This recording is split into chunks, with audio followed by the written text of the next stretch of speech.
Fala pessoal, sejam todos muito bem-vindos a mais um episódio do podcast da EV Educação. Eu sou Eduardo, o host desse programa, e é uma alegria ter cada um de vocês com a gente aqui hoje.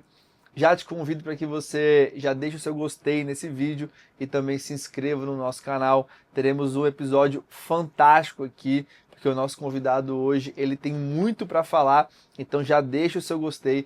Já se inscreve no nosso canal para que você não perca nada do que a gente está produzindo aqui semanalmente no nosso canal do YouTube. E já quero logo, para a gente começar esse bate-papo de uma vez, apresentar o nosso convidado. Ele é um cara muito especial, faz parte aqui da EV Educação, uma pessoa que nós como equipe a gente se conectou bastante. Antônio Valbeni, seja bem-vindo, palmas para ele! É uma alegria te receber aqui hoje. Muito obrigado, meu amigo. Eu que agradeço a oportunidade.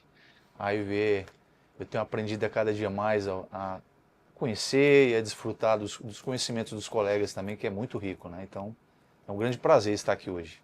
Então, estamos com o Valbeni aqui hoje, ele que é um baita empresário daqui de Brasília, quer conversar hoje. Eu quero saber, Valbeni, logo de cara, conta pra gente a sua história, de onde que você veio e como que foi a sua história, a sua trajetória para você se tornar o empresário que você é hoje. Ah, que legal. Eu sou um dos poucos brasilienses de verdade. Eu nasci aqui na Asa Norte, no Santa Helena, e tive a oportunidade de crescer numa família de empresários. Meus pais são comerciantes até hoje. A minha mãe tem uma loja de noivas há mais de quase 50 anos. Legal. Uma grande loja aqui em Planaltina, DF. Então eu sou daqui mesmo, minhas raízes foram fincadas aqui. Apesar de ter conhecido bastante esse Brasilzão aí, viajando bastante em empresas que eu trabalhei, né, em multinacionais. Mas a minha trajetória de fato começou vou colocar aqui com entre 10 e 11 anos, quando meu pai me colocou a disciplina de ajudar ele na farmácia. Ele tinha farmácia. Meu pai já estava com 3 farmácias e precisava de alguém que pudesse ajudar em uma ou outra. Eu, o único filho homem, porque eu tenho 2 irmãs, uma mais velha e uma mais nova que eu. E meu pai, nordestino, com algumas tradições, falou, não, quem vai trabalhar é o homem. As mulheres têm que estudar, têm que se preparar para desafios diferentes.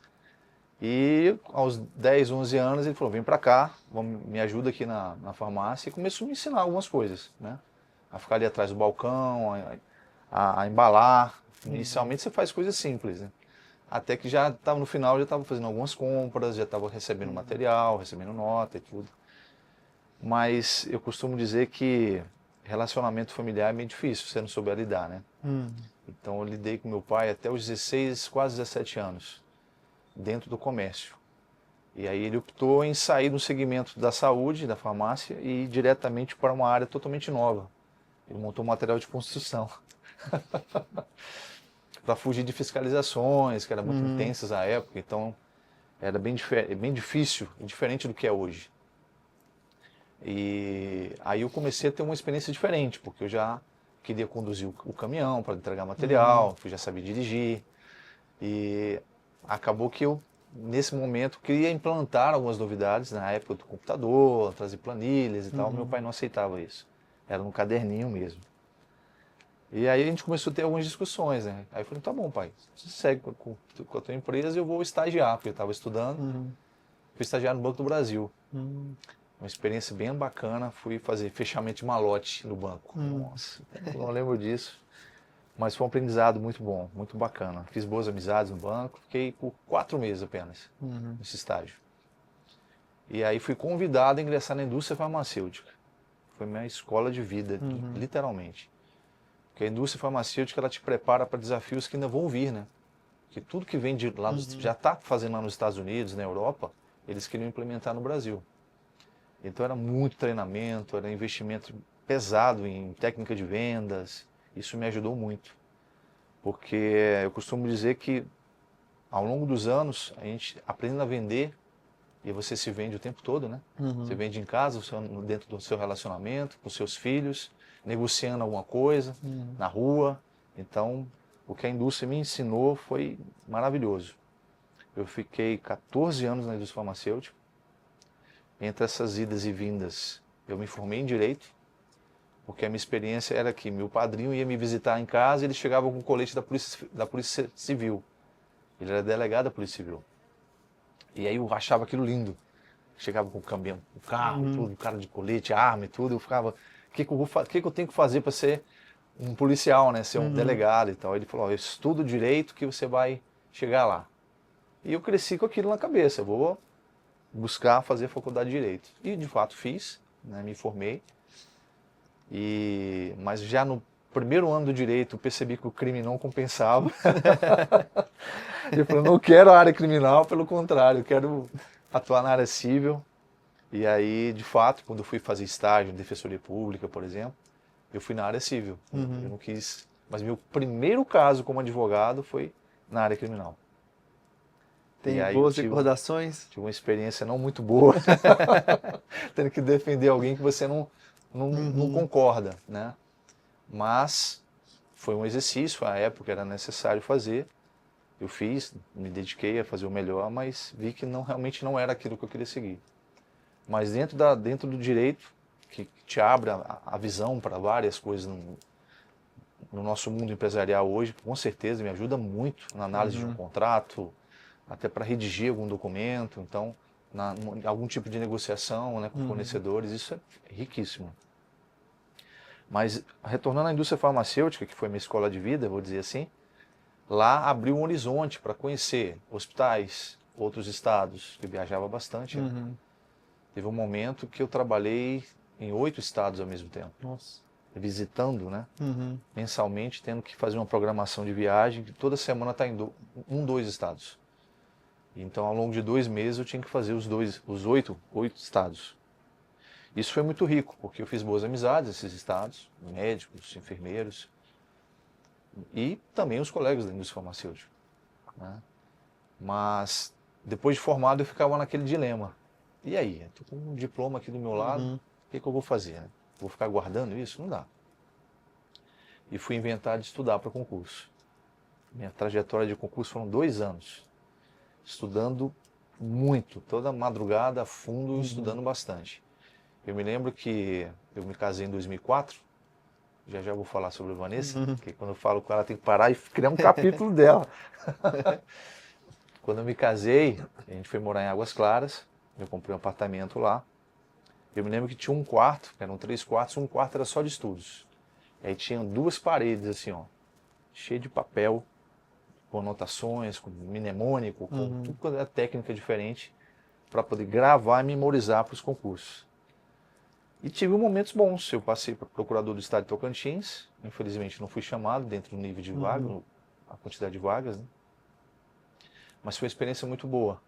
Mas quando o dinheiro acabou, eu tive que tomar uma decisão. Falei, estou casado, não posso ficar nessa só de estudar para concurso.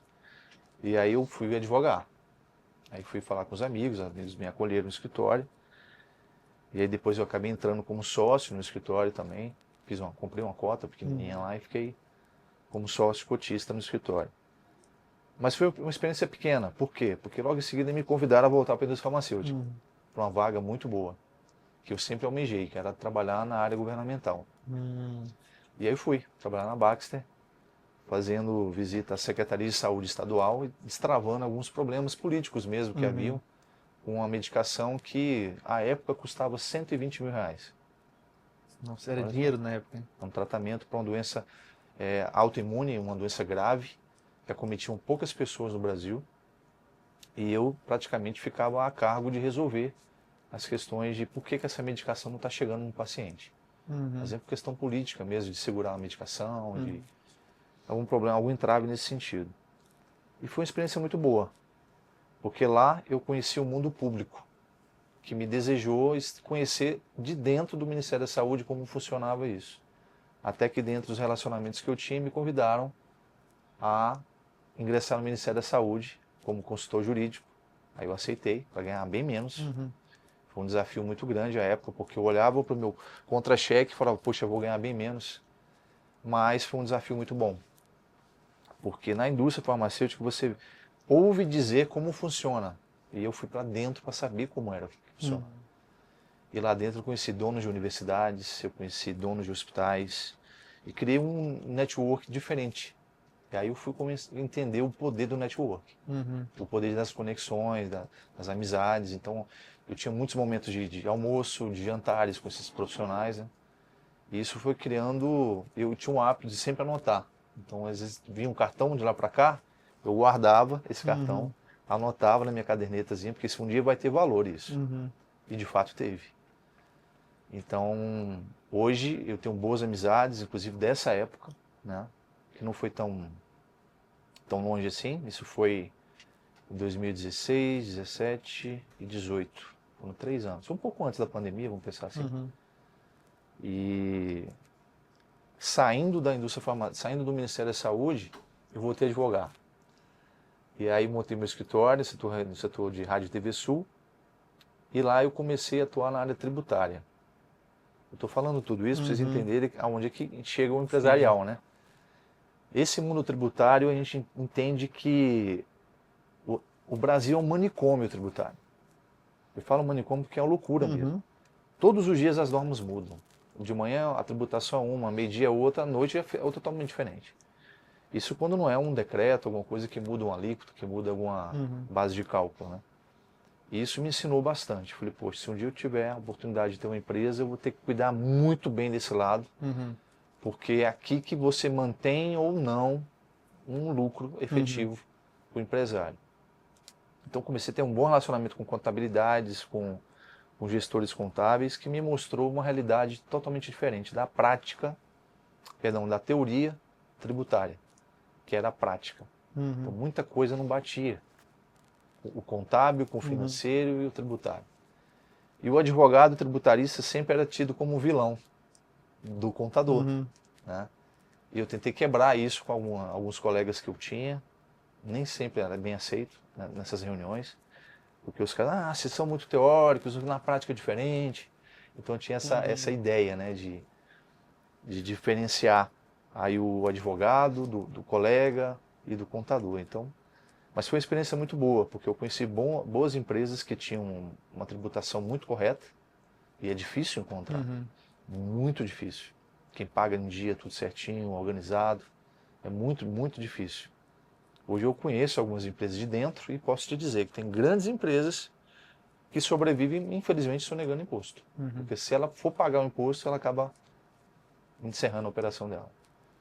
Mas isso foi uma realidade totalmente diferente que hoje me faz olhar para os meus negócios de uma forma diferente. Porque no segmento que eu estou atuando atualmente, que eu saí um pouco da saúde, né? Muito embora nunca tenha me desvinculado dela, eu fui para a área jurídica, da área jurídica eu voltei para a saúde de uma forma diferente. Eu fui empreender. Então eu comprei, na verdade a gente formou uma empresa nova, uma distribuidora de medicamentos. Essa distribuidora, a gente estava no CIA, na localização dela aqui em Brasília, e começamos pequeno, como qualquer empresa. Simples nacional, pagando pouco imposto, aí fazendo uma venda maior, a alíquota já mudava, então sempre de olho nessa questão tributária, mas pensando sempre nos grandes contratos. E aí você vê que o jogo é diferente. Porque as grandes empresas não deixam o pequeno de se desenvolver muito. Porque quando ele começa a se desenvolver, vem alguém, opa, eu quero conversar com você. Aí ou ele quer comprar, né, ou ele quer de fato fazer uma fusão, uma incorporação ali, societária, ou ele te coloca de canto e não deixa você participar de nenhum pregão, de uma licitação qualquer que você tenha interesse, porque ele vai lá e entra. E aí eu percebi, não dá para brincar com isso. Né? Vendi minha parte para o meu primo, à época era uma sociedade, e busquei empreender em outro segmento, que foi o segmento de home care. Aí é uma escola de vida muito, muito grande. Porque ali eu costumo dizer que é um hub de negócios. Que você tem que ter uma unidade hospitalar dentro da casa do paciente. Você tem que ter mão de obra, técnico de enfermagem, enfermeiro, médico, dentista, todas as especialidades de saúde que aquele paciente precisa, psicólogo, várias especialidades. A gente chama de equipe multidisciplinar, né? E isso tomou uma proporção muito grande na minha vida, porque eu estava gostando muito do que eu estava fazendo, estava me dedicando bastante. Mas nós compramos uma empresa, isso foi uma experiência diferente, porque eu vinha fazendo algumas mentorias que estavam me abrindo a mente para vários negócios diferentes. Eu falei, eu preciso focar. Porque se eu ficar disperso demais, eu vou viver uma vida de fazendo muita coisa e nada expande, nada cresce. Então eu foquei na saúde, abandonei um pouco, bastante o jurídico, né, o direito. Mas essa empresa nós compramos de uma maneira diferente, a gente assumiu a dívida dela. Então a gente já entrou numa operação que já existia há 11 anos. Eles estavam cansados, não queriam mais tocar, porque é uma operação que exige muito, é bem desgastante. E aí, falei, tudo bem, ela tinha bons contratos, né? Esses contratos, a gente fez uma análise, daria para solucionar os problemas que ela tinha financeiros, que eram muito grandes. Eu não vou dizer o número exato, mas foram alguns milhões aí de dívida que a gente comprou, essa dívida. E aí eu chamei um parceiro, um amigo, irmão meu, um cirurgião, aqui em Brasília. Chamei ele para conversar, tomar um café e falei, olha, eu aprendi que nada se faz muito grande sem vários parceiros, sem vários amigos, sem pessoas que podem corroborar com aquele negócio. Então, tem um negócio muito bom, é assim, assim, assim, assado. Não analisei a fundo, mas eu queria saber se você quer entrar comigo para a gente poder analisar isso em conjunto. E topo. Aí a gente foi iniciar conversas com contabilidade da empresa, com o próprio jurídico da empresa, para verificar se era viável ou não. Eu me lembro que nós fizemos, antes de comprar a empresa, reunião com os tomadores de serviço dela, para saber se nós comprássemos a empresa, eles não iam desfazer o contrato. Porque você assumiu uma dívida, eu tinha que ter garantia que aquele contrato ia permanecer pelo menos por 24 meses. Pois eles aceitaram. Bom, tudo bem, se vocês não mudarem o CNPJ, não mudar a razão social da empresa, a gente concorda em permanecer com vocês. Já está há 11 anos, não vai mudar 1, 2 anos, porque vocês entraram na empresa agora. Aí sim, fechamos esse negócio. Foi uma experiência incrível, porque eu me lembro que durante uns 40, 45 dias, mais ou menos, eu fiquei imerso totalmente por umas 14, 15 horas dentro da empresa. Porque eu estava preocupado, que eu assumi uma dívida muito grande. Né? Eu me lembro que eu cheguei em casa, comentei com a Vanessa, eu comprei uma empresa. Ela, é mesmo, não deu muita atenção não. Já estava cozinhando. Aí quando foi dormir, eu falei, Vanessa, você escutou o que eu falei? Eu comprei uma empresa. Ela, sim, tá, aí qual? Aí eu falei, uma empresa de home care. Não sei o que é home care. Ela nem sabia. Aí eu expliquei para ela. Aí eu falei, só que é o seguinte, eu não comprei. Ela, mas como é que você pagou isso? Eu falei, eu não paguei. Ela, como não? Eu assumi a dívida. Ela, que dívida? Aí eu fui explicar isso, ela ficou uma semana sem dormir. Porque eu por princípios, eu aprendi, meus pais, minha mãe sempre me ensinou isso. De não ter segredo, né? De compartilhar tudo. Então eu sempre compartilhei tudo com a Vanessa. Nunca deixei nada de fora. Ela tem acesso ao meu telefone, ela tem acesso às minhas senhas, ela sabe senha de banco, ela sabe o que eu tenho de investimento, onde está, até porque se eu não estiver aqui, ela tem que saber onde está isso. Então, não só pensando na questão financeira, óbvio, né? Mas é por uma questão até de transparência. Então, eu fui aprender isso a duras penas, que você manter duas contas acaba sendo desorganizado. Então, ter uma conta só para poder organizar tudo é melhor, né? De forma estratégica. Aí, voltando para o home care, a ideia foi focar nesse negócio para que, de fato, eu resolvesse e sanasse os problemas financeiros que haviam. Chamei todos os fornecedores, listei todo mundo. Eu me lembro que chegou numa ocasião de ter 3 ou 4 fornecedores lá fora conversando, falando alto, né? E eu dentro da sala tive que abrir a porta e falei, gente, vocês estão falando aí fora, eu estou ouvindo lá dentro. Eu já sei o que eu vou falar com vocês, agora eu estou ouvindo do lado de vocês, então a negociação vai mudar um pouquinho. E de fato, assim, eu procurava... fui muito agressivo nas propostas, né? Então, por exemplo, a empresa estava devendo 100 mil para um fornecedor, exemplo. Eu propunha pagar um terço desse valor, mas fazendo transferência imediata ali, já assumia assinava um termo de quitação, já imprimia na hora ali, ele assinava e estava livre de uma dívida. E com isso eu fui reduzindo o custo da empresa, efetivamente, com os fornecedores, fui reativando linhas de crédito no mercado, fui negociando com todo mundo e tendo chance de negociar e ter novos contratos, né? Eu me lembro que nós compramos a empresa com 2 contratos. E ano passado, quando eu vendi, nós tínhamos 13 contratos ativos, em menos de 2 anos. Então, no início foi muito difícil, foi cansativo e tal, mas foi um aprendizado muito grande, porque eu tive que sentar literalmente com pessoas que eu nunca vi na minha vida, com princípios totalmente diferentes, com ideias totalmente diferentes, e negociar valores assim bem significativos, de 1 milhão, 800 mil, para tentar ao máximo reduzir essas dívidas, né? Então, isso me mostrou que é possível. Tanto é que deu certo. Mas ao passar do tempo, eu sempre fui de fazer muita coisa ao mesmo tempo. Eu sempre tive uma vida muito corrida. E nunca deixei de praticar os meus esportes, né? Eu sempre gostei muito de correr, de praticar alguma luta. Já participei de algumas aí, de campeonatos e tudo. Mas chegou um momento, hoje eu pratico Krav Maga, e eu tinha feito, estou explicando isso porque ano passado foi um episódio que marcou muito na minha vida, né? E Deus fez eu parar, porque eu não queria parar. E Ele falou, você vai parar. E eu me lembro como se fosse hoje, que eu ganhei um período de folga, de sair de Brasília, né? Ficar num hotel fazenda. E eu falei, não dá para ser depois, não, porque agora eu não posso.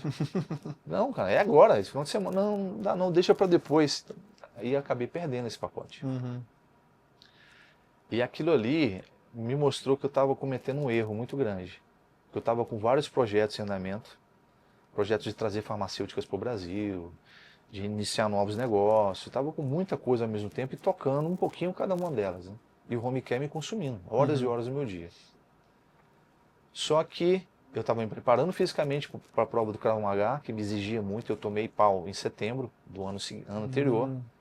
Isso era mais ou menos a janeiro, quando eu procurei auxílio médico, nutricionista, busquei vários profissionais que poderiam me ajudar a melhorar minha performance, né? Porque a prova do Krav Maga ela exige muito, ela é semelhante a um TAF, que é um teste de aptidão física da Polícia Federal. Então, você tem que correr, tem que fazer barra paralela, peso, apoio, abdominal, tudo em tempos limite. Se você passar do tempo, você reprova. Foi o que aconteceu comigo em setembro. Eu fiz o exercício, só que eu fiz fora do tempo. E aquilo me consumiu, porque eu sou muito competitivo nesse ponto. E eu não estava aceitando ter reprovado. E cara, como é que eu reprovei? Então na próxima, quando é a próxima? Em abril. Dia 14 de abril. 14 de abril de 2024. Essa data eu não vou esquecer nunca. Eu fui para a prova, eu estava muito bem fisicamente, estava fazendo tudo que os profissionais me passaram, tomei suplementações, fiz vários programas aí, né, que eles estabeleceram para mim. Passei com louvor, só que eu exagerei. Durante a prova de 400 metros eu senti, literalmente, que eu forcei muito. Eu tinha que ter feito 1 minuto e 30, eu fiz 1 minuto e 22. Normalmente o pessoal chega em 1 e 29, 1 e 30 no limite.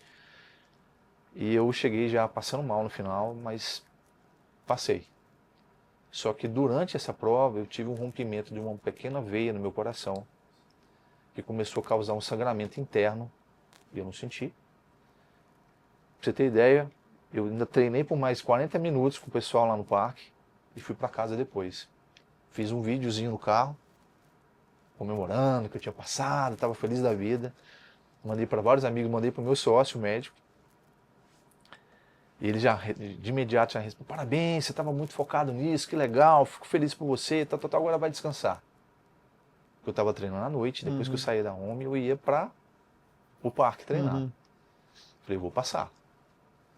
Só que a conta veio. Eu infartei. Eu estava em casa. Esse sangramento causou a formação de trombos. Esse trombo entupiu uma pequena artéria externa, inferior esquerda. E isso me causou um infarto silencioso, que chama, que é aquele que mata a pessoa sem dor. Eu comecei a sentir fraqueza nas pernas, porque não estava bombeando sangue para as pernas. Comecei a suar muito, a ponto de molhar a roupa. E eu não estava entendendo o que estava acontecendo. Aí a Vanessa pegou o telefone e ligou para a empresa. Quem está de plantão hoje? Ah, é a Carol. A Carol é nossa especialista lá de terapia intensiva. Falei, que bom que é ela, passa o telefone para mim. Eu fui falar com ela. Ela, Antônio, o que você está sentindo? Aí eu expliquei os sintomas que eu estava sentindo. Curiosamente, ela falou, Antônio, mas estranho, você... Eu falei, eu não estava aceitando, tá? Que eu estava infartando. E ela dando sinais de que eu tinha que ir ao médico. Falando, vai para emergência, vai para emergência. E eu não queria ir para emergência. Eu não estava aceitando isso de maneira alguma. E aí ela até que ela falou assim, olha, eu vou mandar uma equipe aí. E mandou. Passados uns 25 minutos, olha só, eu já estava infartando. Chega o enfermeiro lá em casa, aí começa a ferir a pressão, né, olhar os sinais vitais, tudo normal. Só que eu suando muito e fraco. Aí quando ele pediu para eu levantar e ficar em pé, eu não consegui ficar em pé. Aí eu falei, gente, eu estou cansado porque eu fiz uma prova muito forte, exagerei, eu vou descansar. Ela não pode dormir. Aí o que identificou que eu estava tendo infarto? Quando ela olhou, pede para olhar a pupila dele, está dilatada. Minha pupila estava enorme. Ela tem coisa errada aí, corre com ele para o hospital. Só que ela já ligou para a equipe do hospital, avisando que estava chegando uma pessoa provavelmente com infarto. E aí quando eu cheguei, estava a equipe toda montada lá, preparada a me receber. Eu me lembro que eu sentei na cadeira de rodas, e acordei dentro do centro cirúrgico. Que eu acho que eu apaguei. Aí eu apaguei com o pessoal raspando meu braço e minha virilha, que eu fazia o cateterismo. Nessa ocasião, o que vocês estão fazendo? Não, a gente vai fazer uma cirurgia em você porque você teve um infarto. Eu falei, não, eu não aceitava que eu tinha infartado. Olha que loucura. Liga pra Carol, me dá um remédio, eu não vou fazer cirurgia, eu não aceitava isso de jeito nenhum. Por teimosia, entendeu? Estava me sentindo bem no sentido de estar fisicamente bem, mas eu internamente não estava.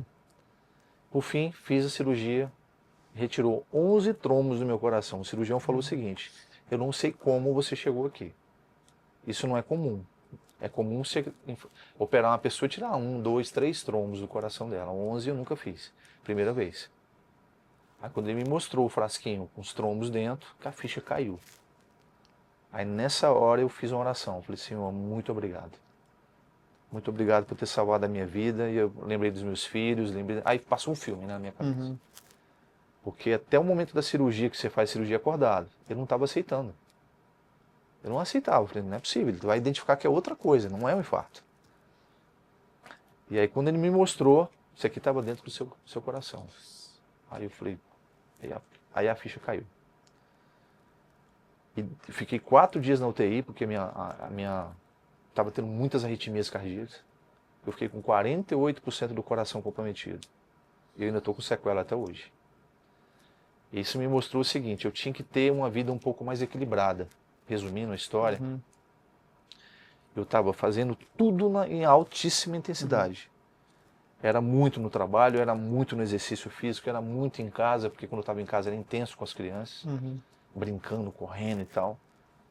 No trânsito era correndo demais, porque eu saía correndo para as reuniões.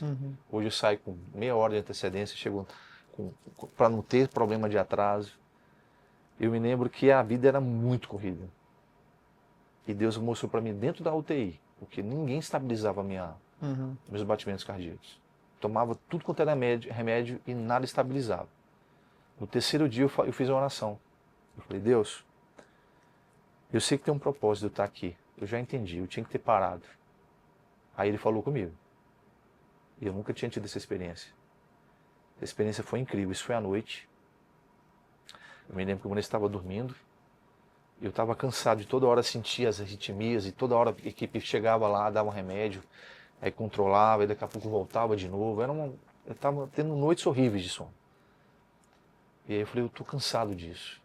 Eu preciso da tua ajuda, eu preciso de fato. Eu entendo que o Senhor me tirou de lá. Eu entendo que o Senhor tem um propósito para mim. Mas me tira daqui desse hospital, não aguento ficar mais aqui. Aí ele falou comigo, não é assim. Você ainda não está pronto para sair. Aquilo me deixou, assim, eu falei, não, tem alguém falando aqui dentro comigo, não é Deus não. Ele não está vendo o que eu estou passando aqui, a dificuldade que eu estou tendo. Aí ele falou, é isso, é o teu orgulho. Você é muito orgulhoso. Aí eu desmontei. Eu me lembro que eu chorei, e chorando, a Vanessa acordou. Aí eu engoli o choro, tentei, né? Eu não queria mostrar que eu estava tendo esse descontrole ali na hora. Mas aí ele falou comigo. se perdoa. Reconheça isso e muda. Aí nessa hora eu me lembro que eu só falei da boca para fora que de fato eu estava aceitando isso, que eu queria uma vida nova, uma vida diferente. Nesse momento, eu falo, fico até meio emocionado. As arritmias pararam na hora. E aí eu percebi que era Deus, não era brincadeira. E eu precisava mudar a minha vida para isso. E aí eu falei, vou dar mais atenção aos meus filhos, vou dar atenção ao casamento, as coisas que estão acontecendo ao meu redor vão se encaixar. Só que Deus falou comigo de novo. Ele falou, o que está acontecendo dentro do home care está refletindo na sua vida por completo. Sai disso. Eu não quero que você fique lá mais. E aí eu respirei fundo, porque eu vou confessar, eu estava gostando daquela correria toda. Né? Eu estava vendo vidas sendo ajudadas, pessoas doentes que não estavam tendo um atendimento correto. A gente entrava com a equipe multidisciplinar para poder ajudar a pessoa a ter qualidade de vida, até a morte, muitas vezes. Então eu estava vendo o lado social, o lado humano no atendimento médico dentro da casa do paciente. Eu visitava os pacientes. E aí, quando Deus falou comigo que eu tinha que sair desse projeto, ele falou, eu falei, Senhor, mas se isso de fato tem que acontecer dessa forma, confirma isso para mim. No outro dia o médico chegou para mim e falou, o que aconteceu? Eu não sei, mas você está bem, eu vou te dar alta. E aí eu falei, então, só se o senhor me der alta agora, porque eu quero ir embora nesse momento. Né? Você não pode ir embora agora, tem que chamar a equipe, desmontar, tirar os equipamentos, mas no início da tarde você sai. Aí eu fui para casa no início da tarde. Só que antes de sair, eu não queria sair do hospital sem ligar para os meus sócios e falar que eu ia entregar a empresa e que eu não aceitava mais ficar dentro da empresa. Aí eles foram lá, a gente fez uma reunião dentro da UTI, dentro do quarto já, né? Eu estava semi-UTI, vamos dizer assim. E quando eu falei para eles que eu ia vender minha parte, que eu ia sair da sociedade, eles, não, você está doido, não faz sentido, você está aqui, não vou falar de negócio aqui dentro não, a gente veio te visitar. Eu falei, não, mas eu tenho razões para dizer para vocês, eu não vou ficar mais. Eu não posso ficar mais. Eu tenho que cumprir uma ordem que eu estou recebendo. Aí um deles entendeu. E aí eu falei, isso é muito sério, é mais forte do que eu não vou voltar atrás. Eles tentaram, por mais ou menos uns 30 dias, tentaram me convencer a desfazer dessa ideia, né? E eu firme nesse propósito. Achei um comprador para minha parte, mesmo que eles não quisessem, eu ia vender para um terceiro. Por fim, a gente chegou num consenso, de uma forma muito tranquila e tal, mas após a minha tomada de decisão, muita coisa aconteceu. Parece que o inferno se levantou de verdade contra a minha vida, contra a minha casa, contra a saúde, problemas de saúde em casa, problemas de confusão e tudo. O contrato estava assinado, deu uma confusão. Resumindo, foram mais ou menos uns 20 dias bem turbulentos, assim. Até que eu entendi que era um teste, para ver se eu aguentava ou não, e mantinha firme o meu propósito de vender a empresa. E eu me lembro como se fosse hoje, eu recebi a visita do meu cunhado em casa e a esposa dele. Eu estava no escritório pagando um monte de conta lá, pedi para eles esperarem, eles foram lá para falar comigo. Não foi para visitar minha irmã. Aí eles, cunhado, preciso falar com você, a minha esposa Raquel quer falar contigo. Aí eu, pode esperar um pouquinho, eu estou finalizando umas coisas aqui, não posso parar agora. Eles esperaram mais ou menos 40 minutos. Aí quando eu saí do escritório, ela falou assim, eu tenho uma palavra de Deus para você. E ela confirmou tudo o que estava acontecendo e falou da guerra de Gideão, né? E citou essa palavra da Bíblia, falou, quero que você leia esse capítulo. Eu li, não entendi nada. Porque nada daquilo estava acontecendo da maneira como estava lá, né? E como ela desenhou. Só que ela falou, você, se não assinou, está prestes a assinar um contrato que vai impactar muito na sua vida. Muita coisa vai acontecer. Mas, ao final, Deus está me dizendo que você vai ter um momento de paz incrível que você nunca teve na sua vida.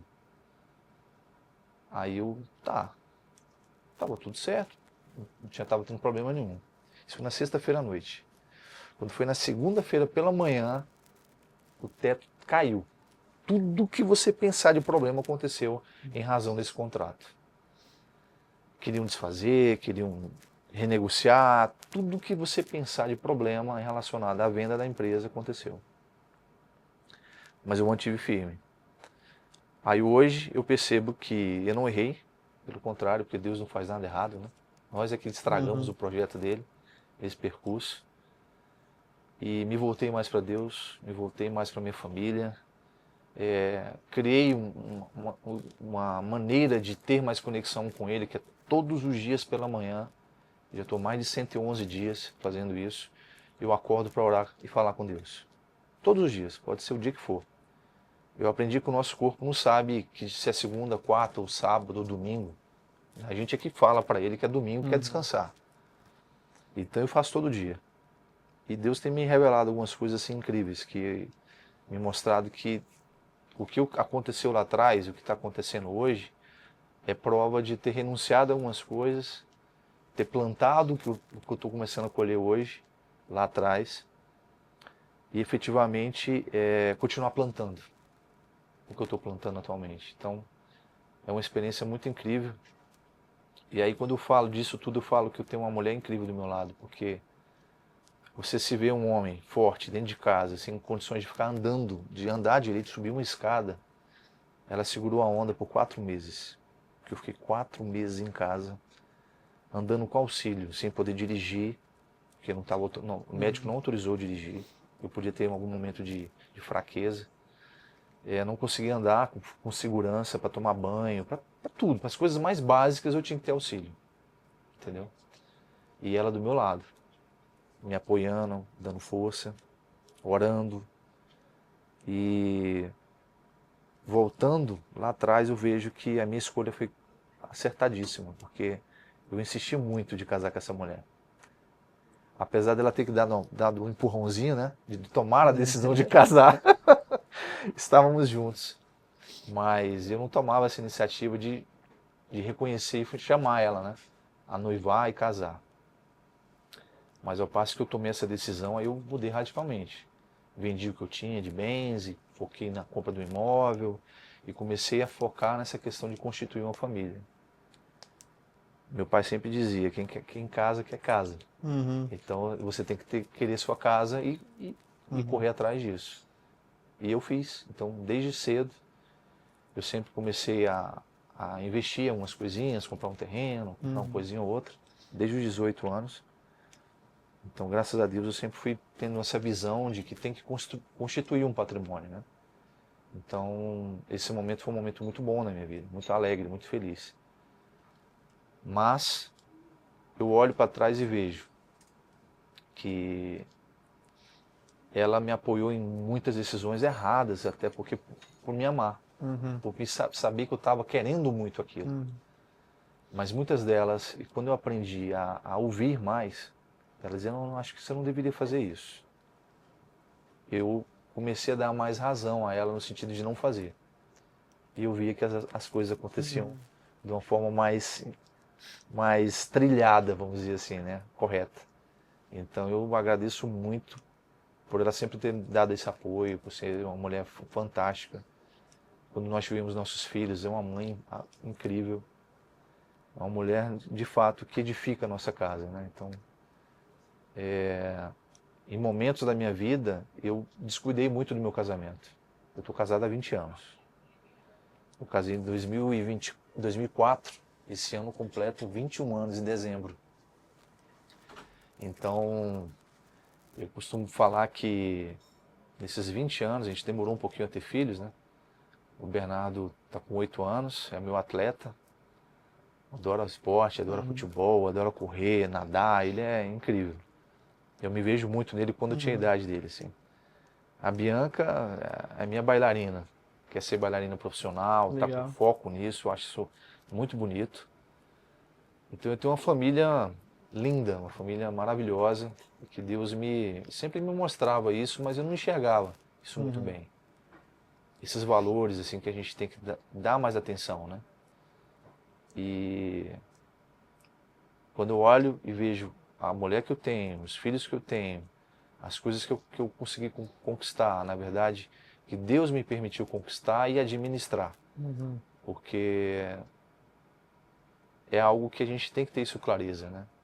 Eu acho que o recado principal para quem está ouvindo, para quem puder, de alguma forma, do que a gente está falando aqui, das minhas experiências de vida, eu acho que a principal delas é ter momento de qualidade com Deus, para você poder parar. Aqui, nós estamos num ambiente silencioso aqui, né? Então a gente consegue se ouvir bem, não consegue? Sim. E por que a gente não consegue ouvir a voz de Deus? Porque a gente não se permite às vezes. Tem muito ruído ao nosso redor, muita coisa acontecendo. E mesmo que a gente para alguns minutos, e às vezes é tão pouquinho, 5, 10, 15 minutos, uma oração, você quer que isso seja suficiente. Então você não está criando um relacionamento sadio, um relacionamento consistente. Eu até brinco, quando você chega na casa de um parente, de um amigo, se você tem proximidade com ele, você abre a geladeira, você pega uma comida, uma fruta, come e tal, senta no sofá, de forma despojada, né? Com Deus a gente tem que ter esse mesmo relacionamento. E ele me mostrou isso num momento muito legal da minha vida. No dia 14 de abril de 2024, na verdade eu tive esse infarto, fui parar no hospital e Deus me salvou. Literalmente não era para estar aqui. Isso os médicos me disseram, não eu que estou inventando. Né? E a sequela disso depois me provou que foi muito grave. Não foi nada muito simples, como eu acho que deveria ter sido. Né? Um susto. Não, Deus não brinca, não. Ele parou para eu, de fato, ver o que eu estava fazendo na minha vida. De todos os projetos que eu tinha, eu paralisei todos e foquei na minha recuperação. Meu telefone ficava desligado, era tudo a Vanessa tendo que conversar com as pessoas e tal, porque eu foquei na minha recuperação. Quando o médico me mostrou o exame, que o meu coração estava escuro, preto, né? E a parte irrigada, vermelha, eu falei, meu Deus do céu, isso foi muito sério. E aí eu falei, mas vai voltar. O médico falou, olha, não posso garantir isso para você. Isso vai depender muito do que você vai estar fazendo de tratamento, se você vai levar isso a sério ou não. Eu falei, vou levar a sério. E aí os meses foram passando, eu fui vendo que não era tão simples, que eu estava fraco ainda, que eu estava tendo dificuldade, que eu emagreci pra caramba. E aí eu falei, não, eu vou ter que buscar alternativas, né? Aí comecei a estudar, em casa, estudar muito sobre isso. Doenças cardíacas, problemas, infartos. E o que os médicos americanos estavam fazendo em tratamentos diferenciados, de alimentação. A médica não me liberava para fazer exercício, eu fazia sozinho em casa. Mesmo que não podia, mas fazendo um pouquinho, devagarinho. Cansava, eu parava. Porque existiam vários médicos falando que não podia ficar parado 100%. E ela queria que eu ficasse totalmente parado, para tempo de recuperar o coração. E aí, o último exame que eu fiz agora esse ano, eu fiz um exame que você fica de cabeça para baixo, aplica um contraste, a máquina gira, você sai de lá totalmente tonto da máquina. Mas era para mostrar a área do coração se estava recuperado ou não. E aí a médica falou assim, não sei o que está acontecendo, Antônio, mas eram 48% de comprometimento, metade do meu coração estava comprometido quase. E agora eu só estou com 8% de comprometimento, 40% eu consegui recuperar. Aí eu de novo, falei, não sou eu não. É Deus que está curando isso devagarinho. No tempo dele, eu vou respeitar esse tempo. Só que eu quero alguma coisa da senhora, doutora. Ela, o quê? Eu consegui uma vaga para Legendários e eu quero que a senhora me libere, porque eu preciso de atestado médico lá. Sem atestado, eles não vão liberar pela minha idade. Estou com 46 anos. Aí ela, eu não te libero. Eu falei, não, como assim? O exame está mostrando que eu melhorei. Ela, não, vamos fazer um teste de esforço físico, eu vou exigir mais de você, e se você passar, eu autorizo. Eu, tá fechado.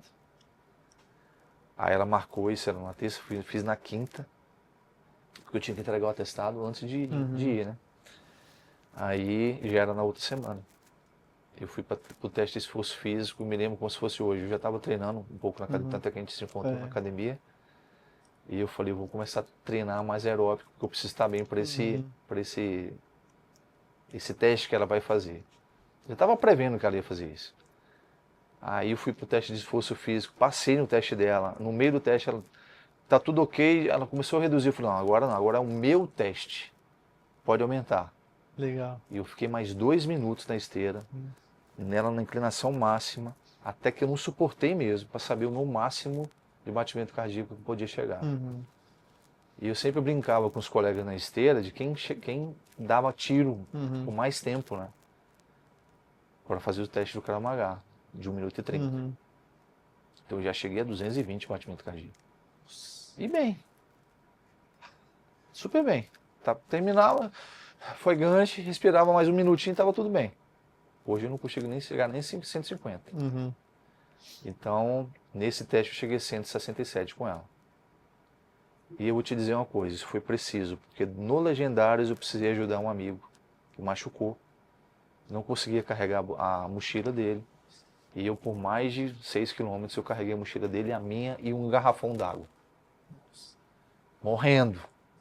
Mas imagina, o teste me provou que eu podia fazer isso. Uhum.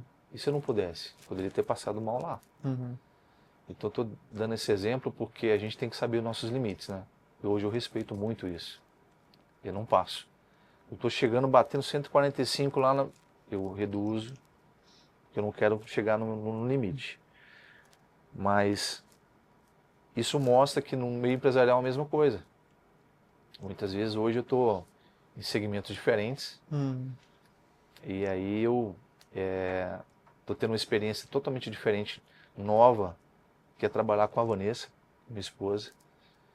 Eu a tirei da empresa dela no finalzinho do home care ali, quando estava precisando de um financeiro, ela é muito boa na parte financeira, eu tirei ela para trabalhar comigo lá, para cuidar das finanças. Mas aí como eu vendi a empresa, ela ia ficar desempregada, não dá, né? Os dois não dá. Aí eu fiz o quê? Comprei um restaurante aqui na Zona Norte, uma parrilha, todos estão convidados aqui a conhecer. Fomos lá no passado e foi muito, muito bom. Mesmo, vocês fizeram uma confraternização lá. Foi. Bem lembrado, bem Inclusive, lembrado. deu umas 2 semanas, eu passei pra comprar almoço lá, que tava sem Foi? comida em casa. Eu falei, eu vou lá. Aí comprei as porções lá e levei pra casa. Então, parrilheiro aqui na Zanoche. E eu estou aprendendo a lidar com um segmento totalmente diferente. Porque você sai de uma área que tem muita gente que acha que sabe fazer tudo, né? A área da saúde é sempre assim, né? Você lida com enfermeiros que sabem tudo. Lida com médico que sabe, tem certeza que é o Deus aqui na Terra. E vai para o segmento de gastronomia, para lidar com técnico, com auxiliar de limpeza, com parrilheiro, com cozinheiro. Então, são níveis diferentes de conhecimento e que eu tenho que estar sempre reduzindo ali um pouquinho para poder não estressar o ambiente, entendeu? Mas é uma experiência muito boa. Mas não tirei a mão da saúde, porque eu reabri a minha distribuidora de medicamentos, parei os projetos lá atrás, estou retomando todos eles de novo, mas no seu devido momento. Então estamos voltando com a parceria com a farmacêutica para o Brasil, que a gente está trazendo uma farmacêutica muito grande para o Brasil, que não vendia no mercado brasileiro. Nós é que estamos trazendo ela para cá. Aí já estou ativando alguns contratos públicos também, que estavam adormecidos. Então, ou seja, devagarinho eu estou retomando, mas eu prometo para mim mesmo, e foi em oração eu prometi isso, eu me lembro que eu prometi isso lá no monte também, né? Quando eu estava tendo a minha experiência de subir a montanha, que Deus me revelou que tudo no seu tempo, mas agora o foco é a sua família. Não queira fazer nada de diferente disso. Cuide dos seus filhos que estão pequenos e precisam de você, coloque eles no meu caminho, porque eles ainda precisam disso. Então, hoje as crianças de fato, e lá eu tive uma experiência muito forte com Deus, no sentido de olhar para o meu filho Bernardo. Eu achava que eu tinha que olhar para a Bianca. E dizer que você não tem uma preferência, isso eu acho que é muito difícil de não dizer, né? Porque quem é pai sabe que às vezes você tem um olhar diferente para um dado filho do que o outro. E eu sempre dei muita atenção a ela, porque é menina, né? Carinhosa, vem, chega, abraça o papai e tudo. Então é muito gostoso. E ele sempre foi muito rigoroso, pela criação que eu tive.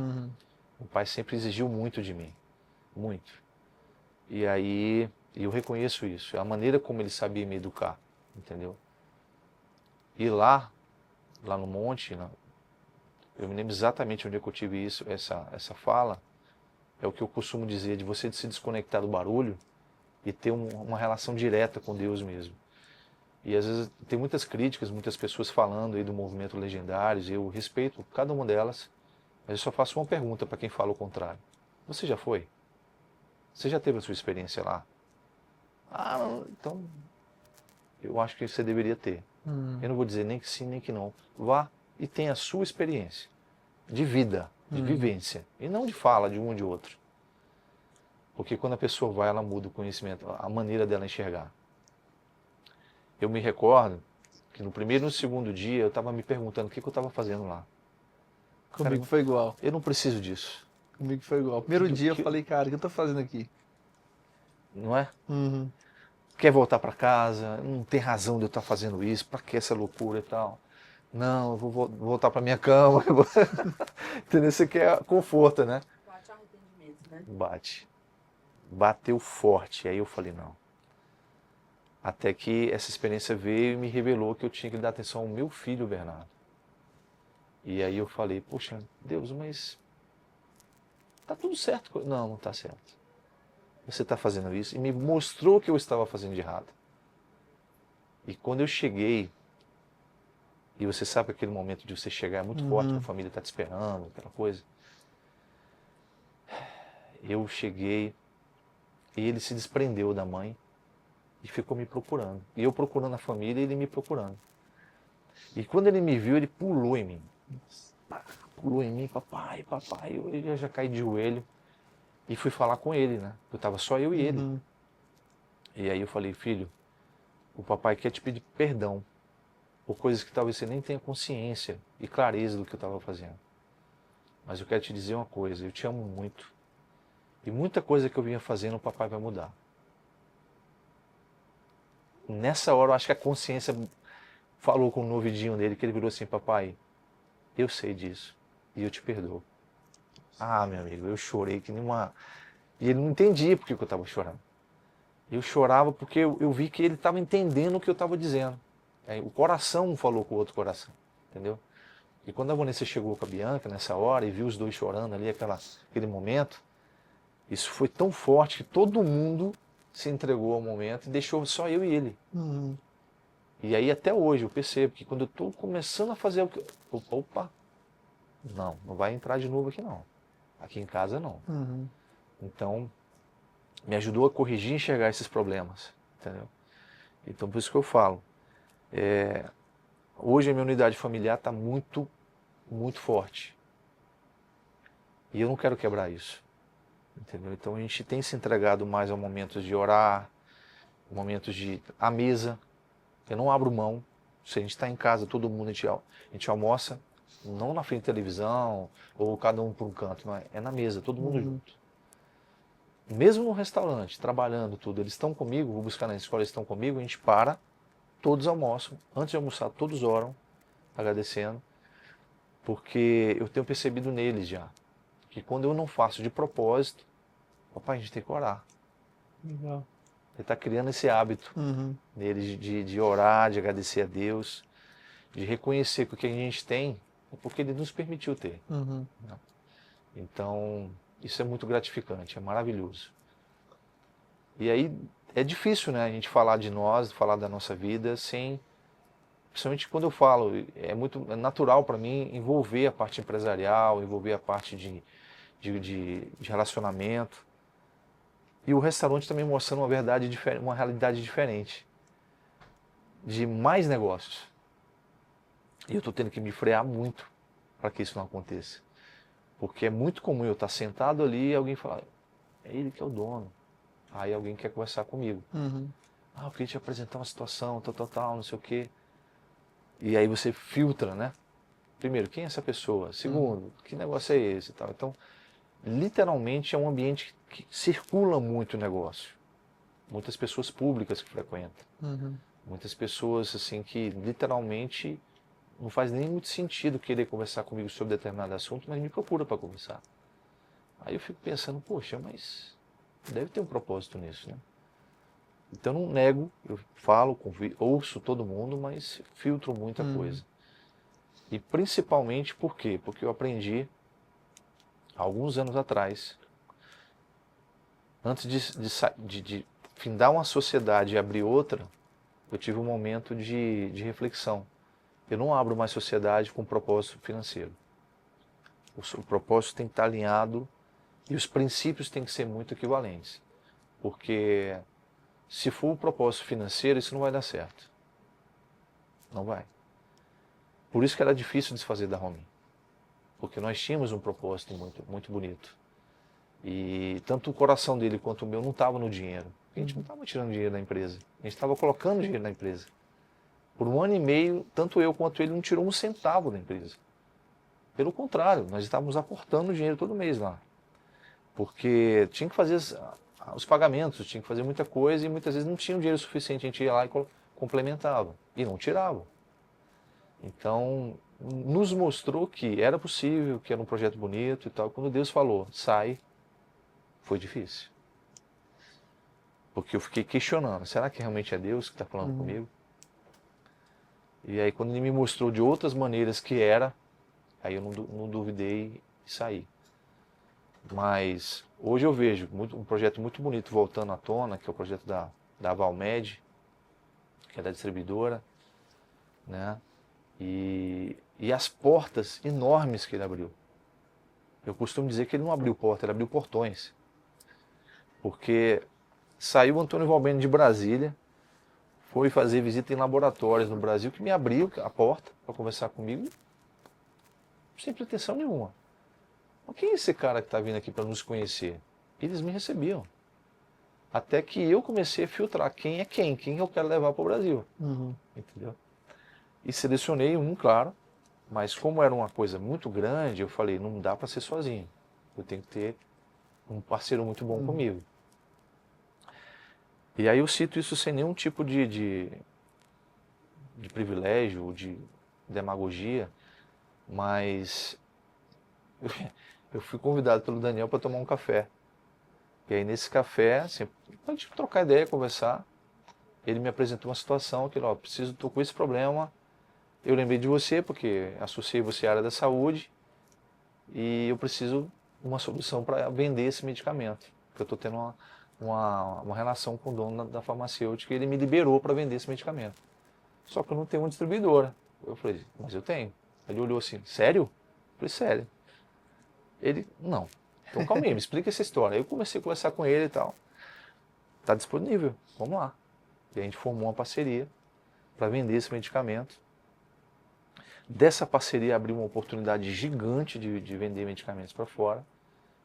E as coisas têm sido nessas escalas absurdas, assim, muito grandes. Só que é um projeto que demanda de muita licença, autorização, e tudo, então não é uma coisa que flui assim no piscar de olhos. Mas está andando. A passos largos, inclusive. Pra você ter ideia, quem conhece um pouco dessa área sabe que uma autorização de funcionamento especial, que é uma AF, ela não sai em menos de 1 ano e meio, 1 ano e 2 meses por aí. A nossa saiu em 30 dias. Nossa. Menos de 30 dias. Eu estou arredondando. Isso é impressionante. Ninguém entende por que saiu. Eu entendo. Não é coincidência. É Deus-cidência. Entendeu? Então, eu cito isso com muita facilidade. Deus-cidência. Porque Deus é que está operando, não sou eu. Está abrindo as portas. Aí eu vejo, olho para trás e falo, olha, mas eu não posso desprezar. Esses grandes projetos são bons. Mas a minha família está em primeiro lugar. Deus está em primeiro lugar. Depois a minha esposa. E depois os meus filhos. E aí vem as outras coisas. Quando eu comecei a colocar isso como ordem de preferência, tudo abriu, tudo fluiu. Se a gente estivesse fazendo esse podcast aqui provavelmente há 1 ano atrás, vocês iam ver um cara aqui totalmente elétrico, falando acelerado, até a maneira de falar está mudando. Mais pausado, mais tranquilo. Por quê? Porque eu não era assim. Eu não conseguia ficar quieto sem pensando em várias coisas ao mesmo tempo e conectando as pessoas e pegando o celular e mandando mensagem. Hoje eu desligo o telefone e fico horas com o telefone desligado, sem nenhuma preocupação de que estou fazendo alguma coisa errada. Porque depois eu vou lá e respondo as perguntas se tiver, né? Mas estou voltando a despertar o meu interesse de voltar a estudar. Eu estava separando uns materiais lá em casa na época dos concursos, eu guardando tudo isso, olha. Pilhas e pilhas de papel. Um dia precisa, Aí eu né? falei, exato. E pra separar pra jogar fora, a dor que fica. Cara, mas isso aqui demorou tanto pra poder fazer tudo pintado, amarelo, verde, rosa, tudo que eu pintava, e as cores tinham significado, entendeu? Todas as cores tinham significado. E aí quando era alguma coisa proibida, defesa, não, né? Negativo, vermelho. Eu tinha que ter mais atenção, amarelo. Verde é porque era totalmente possível. Então eu fixava essas cores e quando eu bati o olho no material não precisava nem ler. Eu já sabia que aquilo era assim assado. Então eu pego aquilo e vou jogar fora. Falei, cara, até dói um pouquinho. Mas eu preparo 2 caixas enormes de papel, de resumo, de mnemônico. Eu falei, será que alguém tem interesse nisso? Porque tem coisa boa aqui. Aí eu fiquei pensando, mas isso aqui também tem tantos anos, será que não está defasado? Aí eu fico me questionando, não, sabe uma coisa? Vou jogar fora. Aí separei um monte de coisa. E nesses materiais que eu separei, eu identifiquei alguns cursos que eu havia feito e que eu já não estava praticando mais. Que é o controle do tempo, entendeu? Fiz um treinamento fantástico e que me abriu e me despertou essa mentalidade de ter conexão com pessoas que já fizeram o que você quer fazer, né? Já passaram por o que você está querendo passar, que é o famoso mentor, né? Não tem aquele mentor de palco que não tem experiência de vida, não. Você tem que ter conectado com pessoas que de fato já vivenciaram aquele problema. E aí eu achei um material do Tony Robbins, a primeira mentoria que eu fiz foi com o Tony Robbins. Aí eu falei, cara, tanta coisa linda nesse material.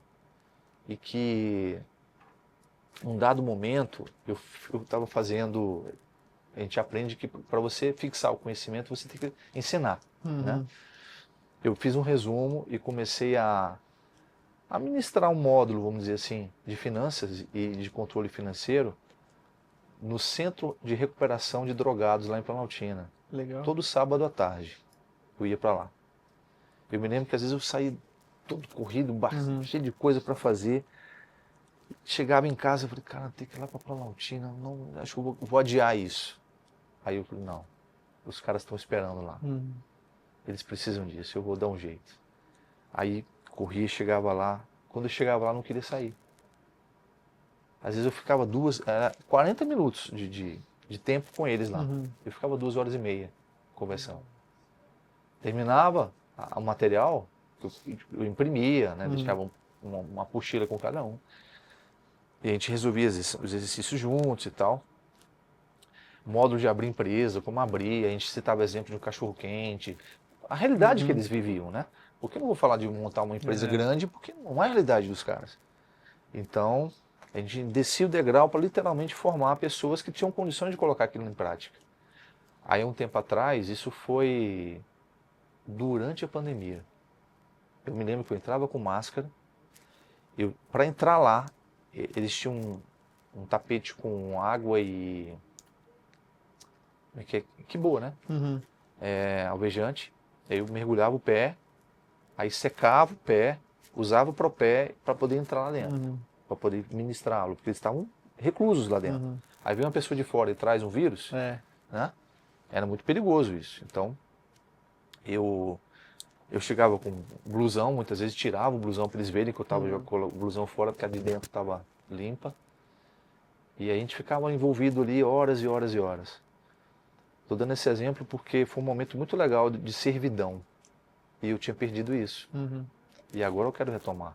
Legal. Aí, vendo esse material, eu falei, cara, mas por que eu fui largando as coisas? E me questionando, né? Separando o material na caixa e vendo isso. E, poxa, mas eu vou retomar esse projeto. Aí já mandei mensagem pro pastor. Aí ele, cara, sério, vamos retomar então, porque aqueles homens ficam ali até passar do momento do vício, né? Alguns ficam meses lá dentro.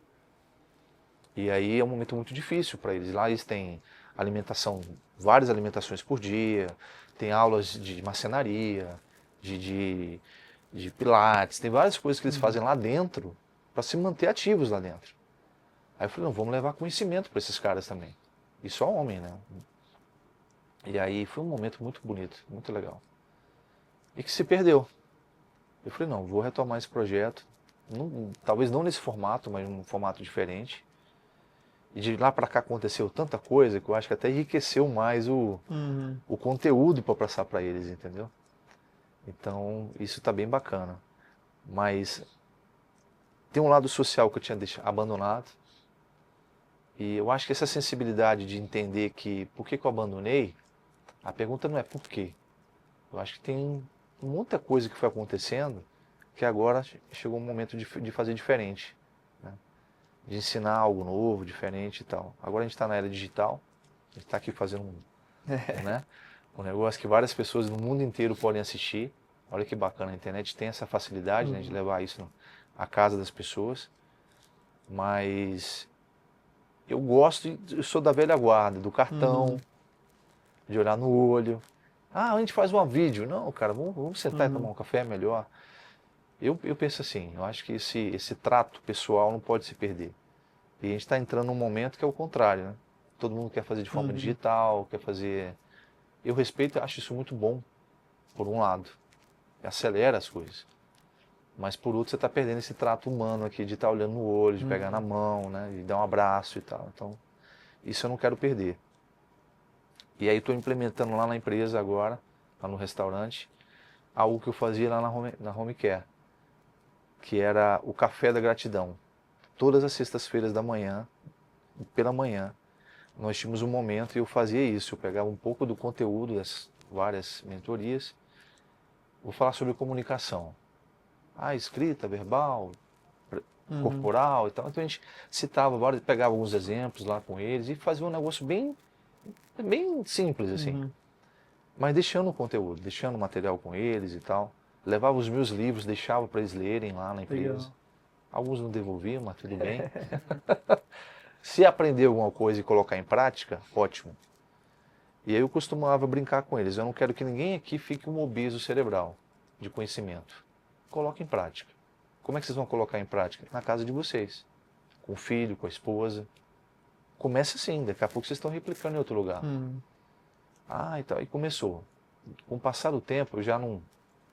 Algumas viagens que eu estava fazendo, eu não estava às sextas-feiras lá, mas eles estavam fazendo. Legal. Sozinhos.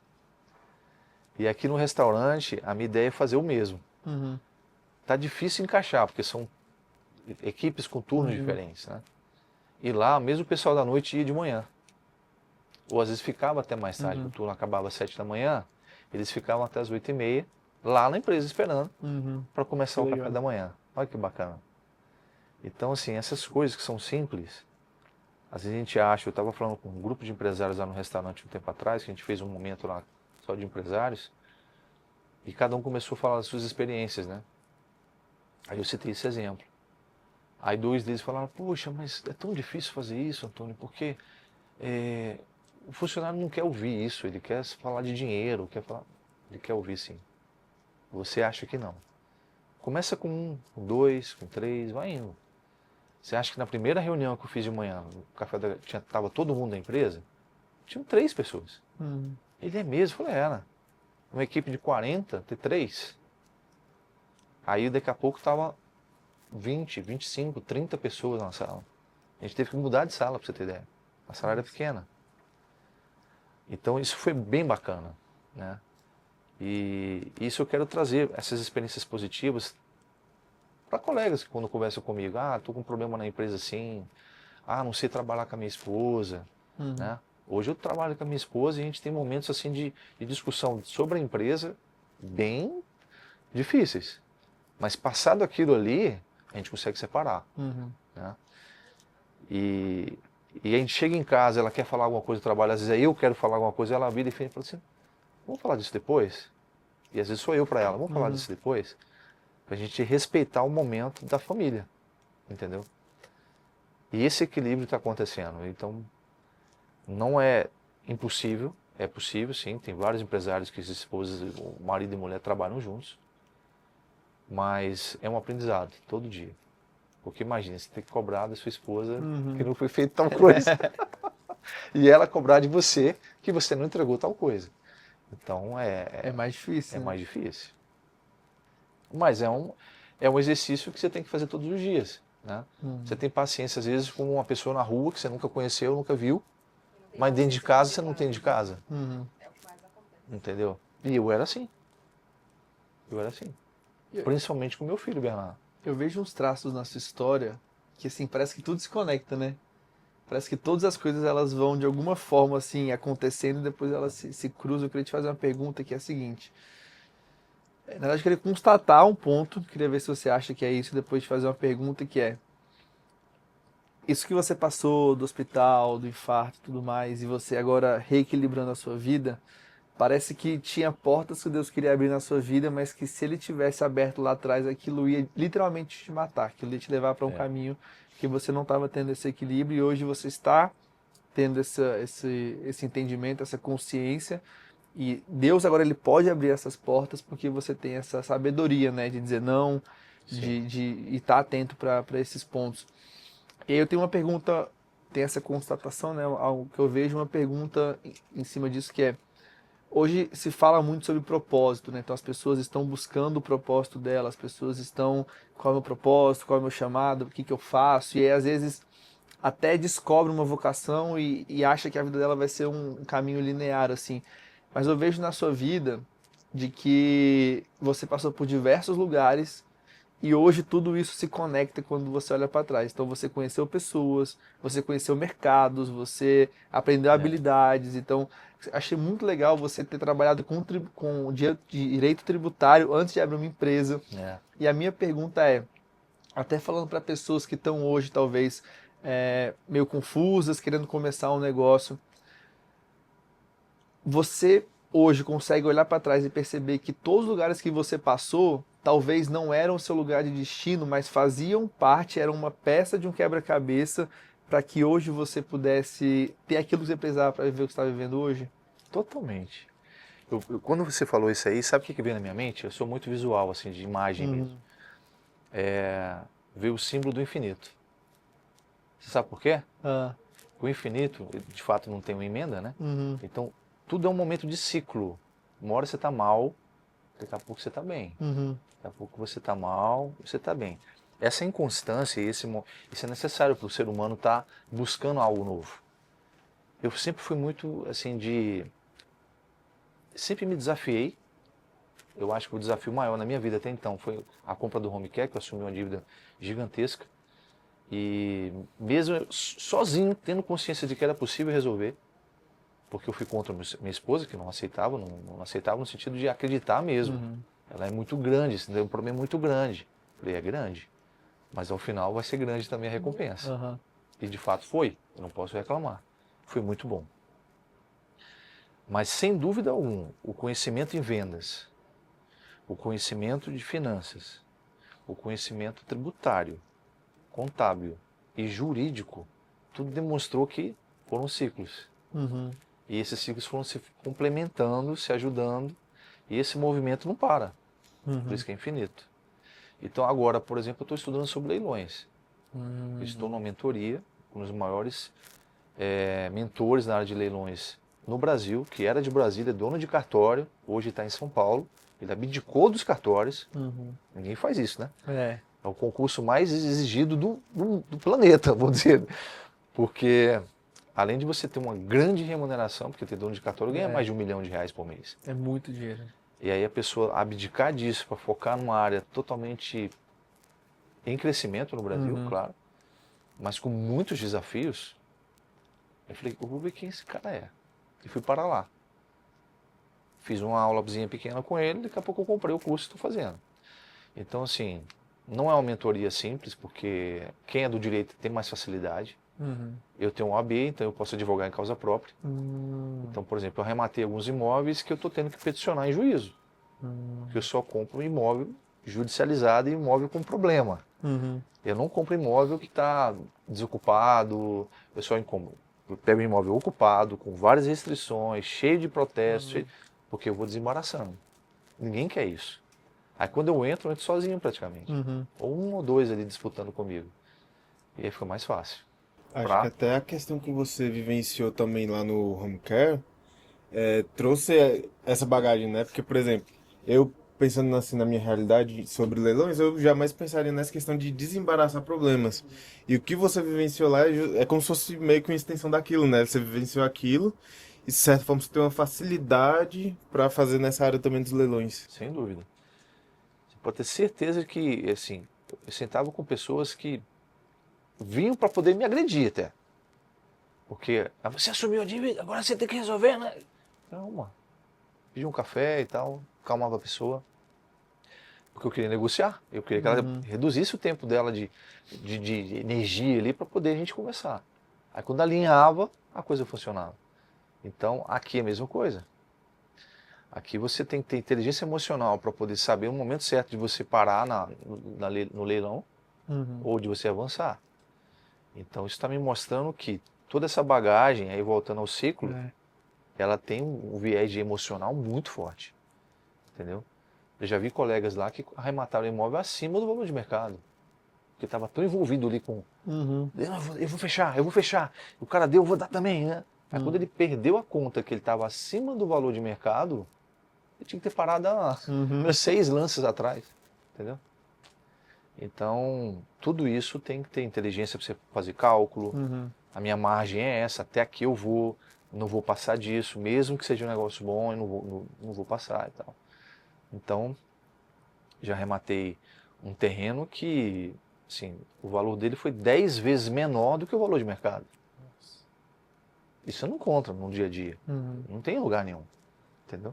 Até por oferta e demanda, né? É. Quanto mais o tempo passa, menos terreno disponível, imóvel Exatamente. tem disponível. Então, aí já esse treinamento que eu estou tendo, ele é de leilões e de parcelamento do solo. Né? E eu recebi na venda da empresa um terreno muito grande aqui 40 mil metros aqui próximo do Paranoá, é área rural, mas nós vamos fazer um parcelamento lá. Então esse treinamento está sendo útil para isso também. Então está tudo se encaixando, entendeu? Então, resumindo, a fala é a seguinte: tem tudo a ver. Tudo que você aprende, uma hora você vai colocar em prática. E quando você vive aquilo, fica mais fácil, porque você sabe como resolver. Né? Então, por exemplo, eu costumo brincar.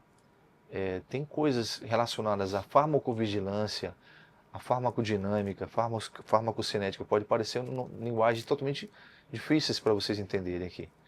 Mas a gente estudava tanto sobre isso na medicação, para poder falar com o médico com propriedade, que determinados medicamentos eu tenho mais conhecimento do que médico. Até hoje, você não perde isso. Então falar sobre antibiótico terapia, falar sobre analgesia, falar várias coisas que hoje eu vou usar isso aonde? Talvez eu não precise. Né? Só quando vai se automedicar. Aí você sabe que não dá. Mas é um conhecimento que vai acumulando, né? Eu estava conversando com a Amanda tem acho que umas 2, 3 semanas que estava falando sobre isso, de que todo lugar que a gente passa, que Deus coloca a gente, tem um propósito. Para que a gente possa talvez conhecer uma pessoa, desenvolver uma habilidade. E aí eu tenho trabalhado isso em mim já há um tempo, de entender que eu preciso acalmar um pouco muitas vezes, e até aconselhando pessoas também, cara, fica menos ansioso, porque alguma coisa tem aí para você. E se esse não for o seu lugar de destino, você vai passar para um novo lugar e você vai levar coisas aqui que são importantes. E é legal porque, assim, tem pessoas mais novas que acompanham a gente, que eu tenho certeza que vão ver esse vídeo aqui.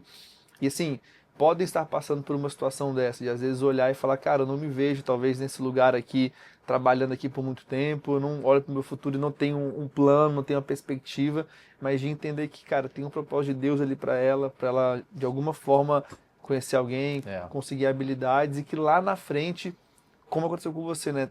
Cada lugar que você passou, você vai conseguindo algo ali e que vai fazer sentido quando você chegar nesse lugar, digamos assim, né, que é de fato o seu lugar de destino. É acalmar o coração, né? Sem dúvida. E assim, eu não vou dizer só acalmar o coração. Acho que as pessoas têm que ter um pouquinho de ambição no sentido de chegar num ambiente, eu falo isso para meus filhos, tá? Vocês não vão entrar num ambiente novo sem perceber as coisas do ambiente. Observe tudo. A iluminação, observe as mesas, os móveis, as pessoas. Aí eu falo, a indústria farmacêutica é incrível nesse aspecto. Muito, muito. Porque eu fiz vários treinamentos em que a gente é obrigado a entrar na sala e identificar objetos, mesmo inconscientemente, e depois você ir para outra sala e falar, tá, o que estava em cima da mesa em tal lugar? Ah, tinha um porta-retrato assim, sensato. Tudo bem, quem estava no porta-retrato? Era um animal ou era uma pessoa? Não, eram algumas pessoas. Era uma família. Então, esse tipo de coisa, por quê que é importante? Porque mesmo quando o corpo fala, não é? A gente aprende isso. Então, você vai para uma negociação, se você está muito ansioso, o cara percebendo isso, ou ele pode te prejudicar, porque ele pode crescer na negociação, ou ele pode não querer negócio com você. Não, esse cara, eu não quero negócio com ele é muito ansioso, então não vai dar certo isso. Da mesma forma, esse cara é muito paradão. Acho que você não vai para frente, não. Precisa de um cara mais enérgico. Então você tem que saber dosar. E esse equilíbrio, muitas vezes, numa negociação, estou dando exemplo de negociação, porque isso é muito comum. Existem vários mentores que falam sobre isso e tal, mas acho que de forma prática, o que pode ficar de ensinamento é que as pessoas têm que ter por hábito entender o ambiente que ela está. Vamos dar um exemplo. Se o cara trabalha como frentista num posto de gasolina, você já foi em vários postos, você pode... Alguns postos alguém oferece para limpar o teu para-brisa, não é? E outros não. Mas será que aquele cara é obrigado a limpar o teu para-brisa? Não. Às vezes ele faz porque ele quer, ou ele sabe que pode ser que ele ganhe uma gorjeta. Pode ser isso também. Mas e por que não isso não é uma política em todos os lugares? Oferecer para calibrar o pneu, para ver o óleo, entendeu? É um serviço a mais. Talvez ele tenha visto alguém fazendo isso e começou a fazer. Então tem várias explicações. Mas da mesma forma, eu não entro em nenhuma... Como eu entrei hoje aqui. Eu vou olhando e vou identificando quem está nas salas, as coisas que estão colocadas. Eu já aprendi a fazer isso. E aí às vezes a Vanessa fala comigo, às vezes a gente vai sentar para almoçar e conversar em algum local e você está olhando. Claro, já está intrínseco, eu não consigo tirar isso mais. E às vezes eu tenho que tentar desligar essa questão para você ter um momento de mais relaxamento até. Entendeu? Se eu estou num clube, eu estou observando. E aí, para o esporte, isso é muito comum. Por exemplo, eu estou praticando tênis agora. Por aquela me liberou, eu estou fazendo um monte de coisa. E eu vou fazer coisas que não exigem tanto, né? Então, eu estou praticando tênis praticamente todos os dias, que eu comprei um aparelhinho que eu faço em casa. Bato bola em casa. E aí eu vou lá para perto da piscina e fico batendo lá pelo menos 40 minutos. Fico fazendo. E fazendo 2 aulas por semana. Então... é muito legal, mas o que me fez aprender um pouco mais rápido a técnica? Vendo as pessoas fazerem, como é que elas se posicionam, como é que o pé dela tá, o corpo, a postura, entendeu? E às vezes as pessoas acham que isso é excesso de preciosismo, de bonito. Não, tudo tem uma técnica para você fazer. No karatê, que eu fiz karatê muitos anos, tem o kata. O kata é como se fosse uma dança, né? Você faz vários movimentos programados e por faixa você tem katas diferentes.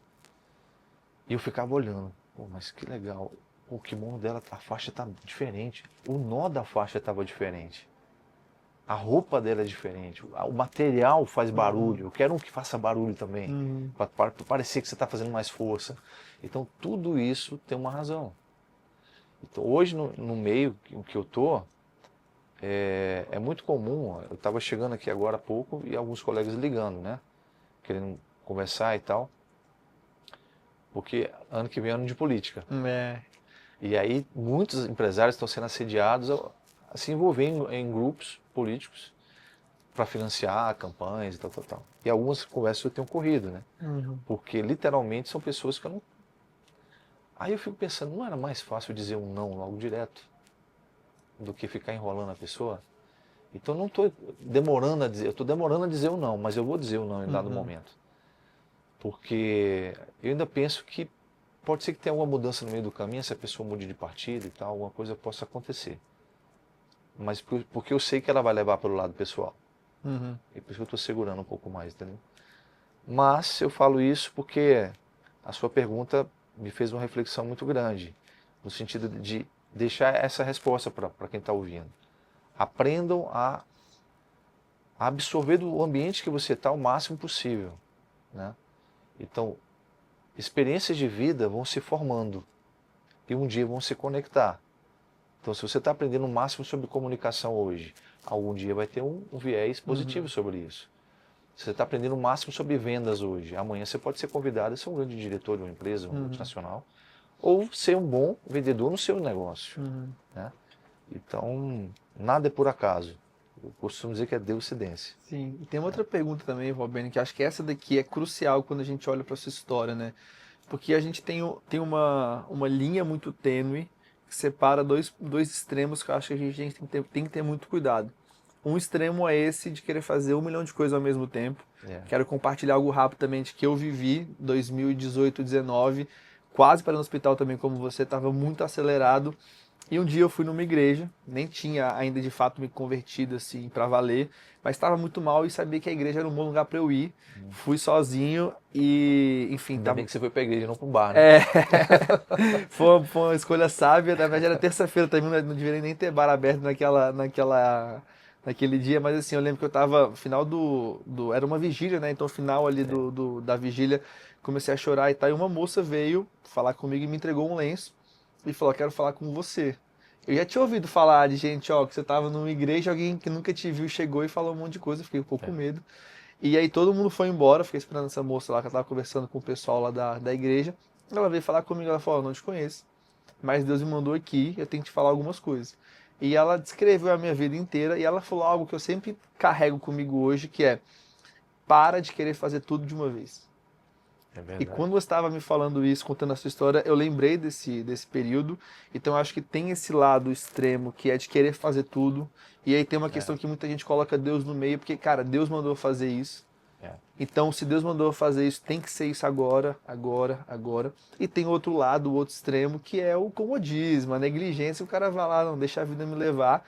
E aí a minha pergunta é: como a gente conseguir de fato equilibrar sem querer acelerar demais? Então, um exemplo, né? A gente vai ver na Bíblia diversas histórias onde Deus promete algo para alguém, mas vai entregar isso anos depois. Existe um processo. A história de Abraão, ela é muito simbólica em relação a isso, né? Então, assim, Deus unge Davi com poucos anos, ali, volta de, alguns teólogos falam 15, 16, 17, ele vai se tornar rico com 30. Então, existe um processo. Sim. Então, como que a gente pode equilibrar para não ser o negligente, o preguiçoso, nem ser esse cara que quer fazer tudo ao mesmo tempo e às vezes acelerar demais as coisas e acabar, como aconteceu com você, quase aconteceu comigo, de, cara, às vezes ter que parar no hospital e Deus ter que de fato frear ali para que algo pior não aconteça. Olha, essa pergunta é pergunta de $1 milhão, né?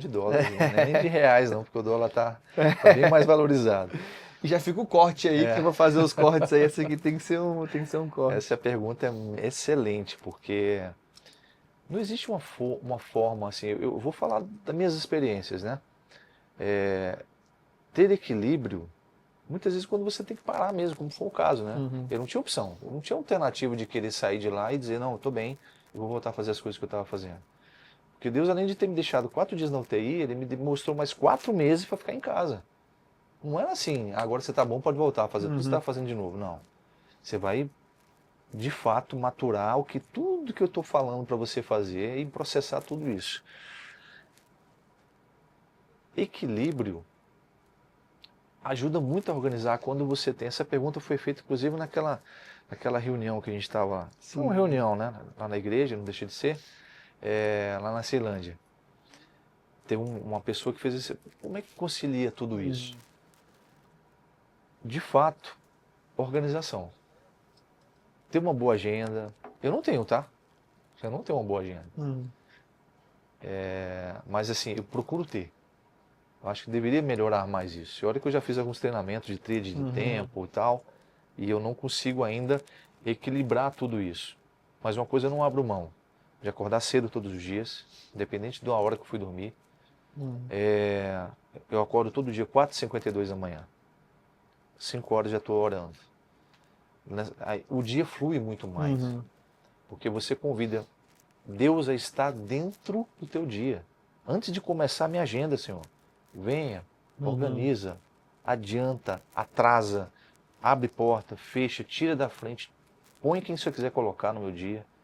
Então a minha oração, ela é nesse sentido. E muitas vezes eu pago caro por isso.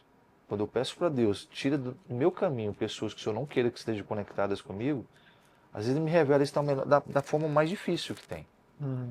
Mas eu vejo que era necessário. Depois o ciclo fecha, eu falo: obrigado, Senhor. Mas a organização do tempo, ela é fundamental para você ter mais equilíbrio. Exercício físico ajuda muito a você ter energia vital para poder fazer. Mas sem uma boa alimentação, nada flui. Então, beber água. Parece que é clichê, né? Falar isso, né? Mas não é, porque, por exemplo, a gente está aqui, estamos bebendo pouca água do que a gente deveria beber. Mas uma boa noite de sono. Às vezes você tem que saber quantas horas você precisa de sono. Eu preciso de 5, 6 horas de sono. Já são suficientes para mim. Então, às vezes eu durmo até mais, no final de semana um pouquinho. Às vezes eu fico sonolento. Eu já percebi isso, então eu tenho que dormir menos mesmo. Eu rendo mais. E eu não abro mão de fazer exercício. Por isso que esses 4 meses para mim foram dificílimos ficar em casa, literalmente só lendo e no computador e assistindo filme. Porque eu não conseguia fazer mais nada. Eu não, mesmo que eu quisesse, eu não conseguia fazer. Aí quando eu comecei a fazer por conta própria, eu fazia 2 ou 3 agachamentos e ficava... Sentava. É difícil, né? Você faz 40 e fazer 2, 3 e tá morrendo, é difícil. Mas o equilíbrio vem de você entender o seu momento de vida. Você tem muita coisa, por que empresários com 20, 30 empresas conseguem tocar tudo ao mesmo tempo? Tem um outro segredo aí. Você tem que ter boas pessoas em cada uma dessas funções. Você não consegue fazer tudo sozinho. Então quando você entende que eu sou sozinho, e para que eu multiplique a minha hora de trabalho, eu tenho que ter pessoas bem qualificadas fazendo o que nós estamos fazendo aqui agora. Cada um tem uma qualificação, cada um tem a sua expertise.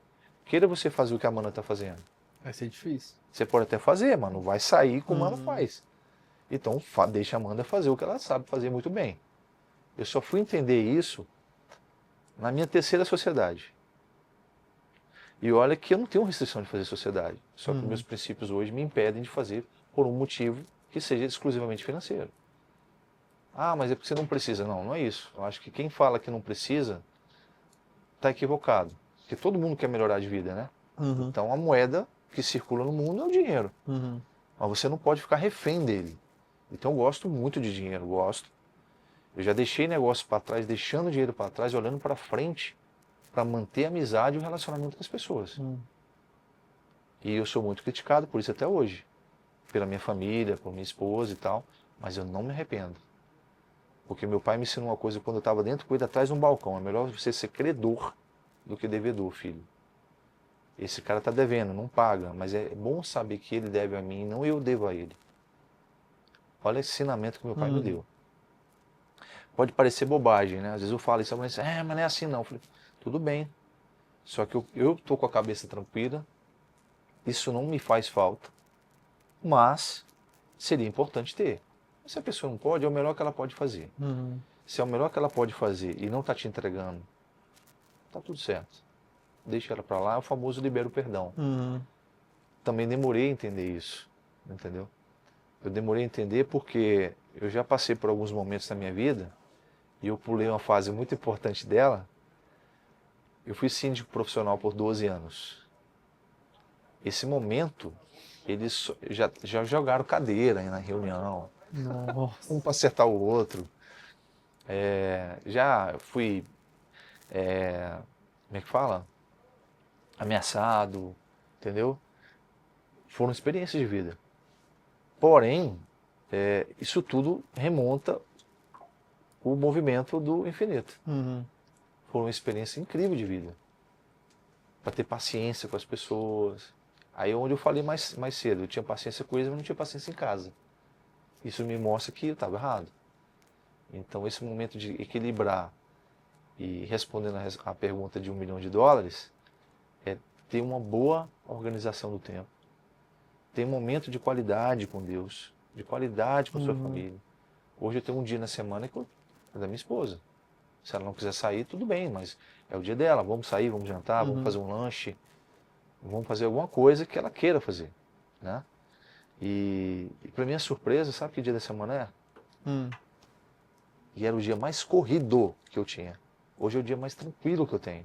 Segunda-feira. É? A segunda-feira para mim é a hora que você consegue falar comigo.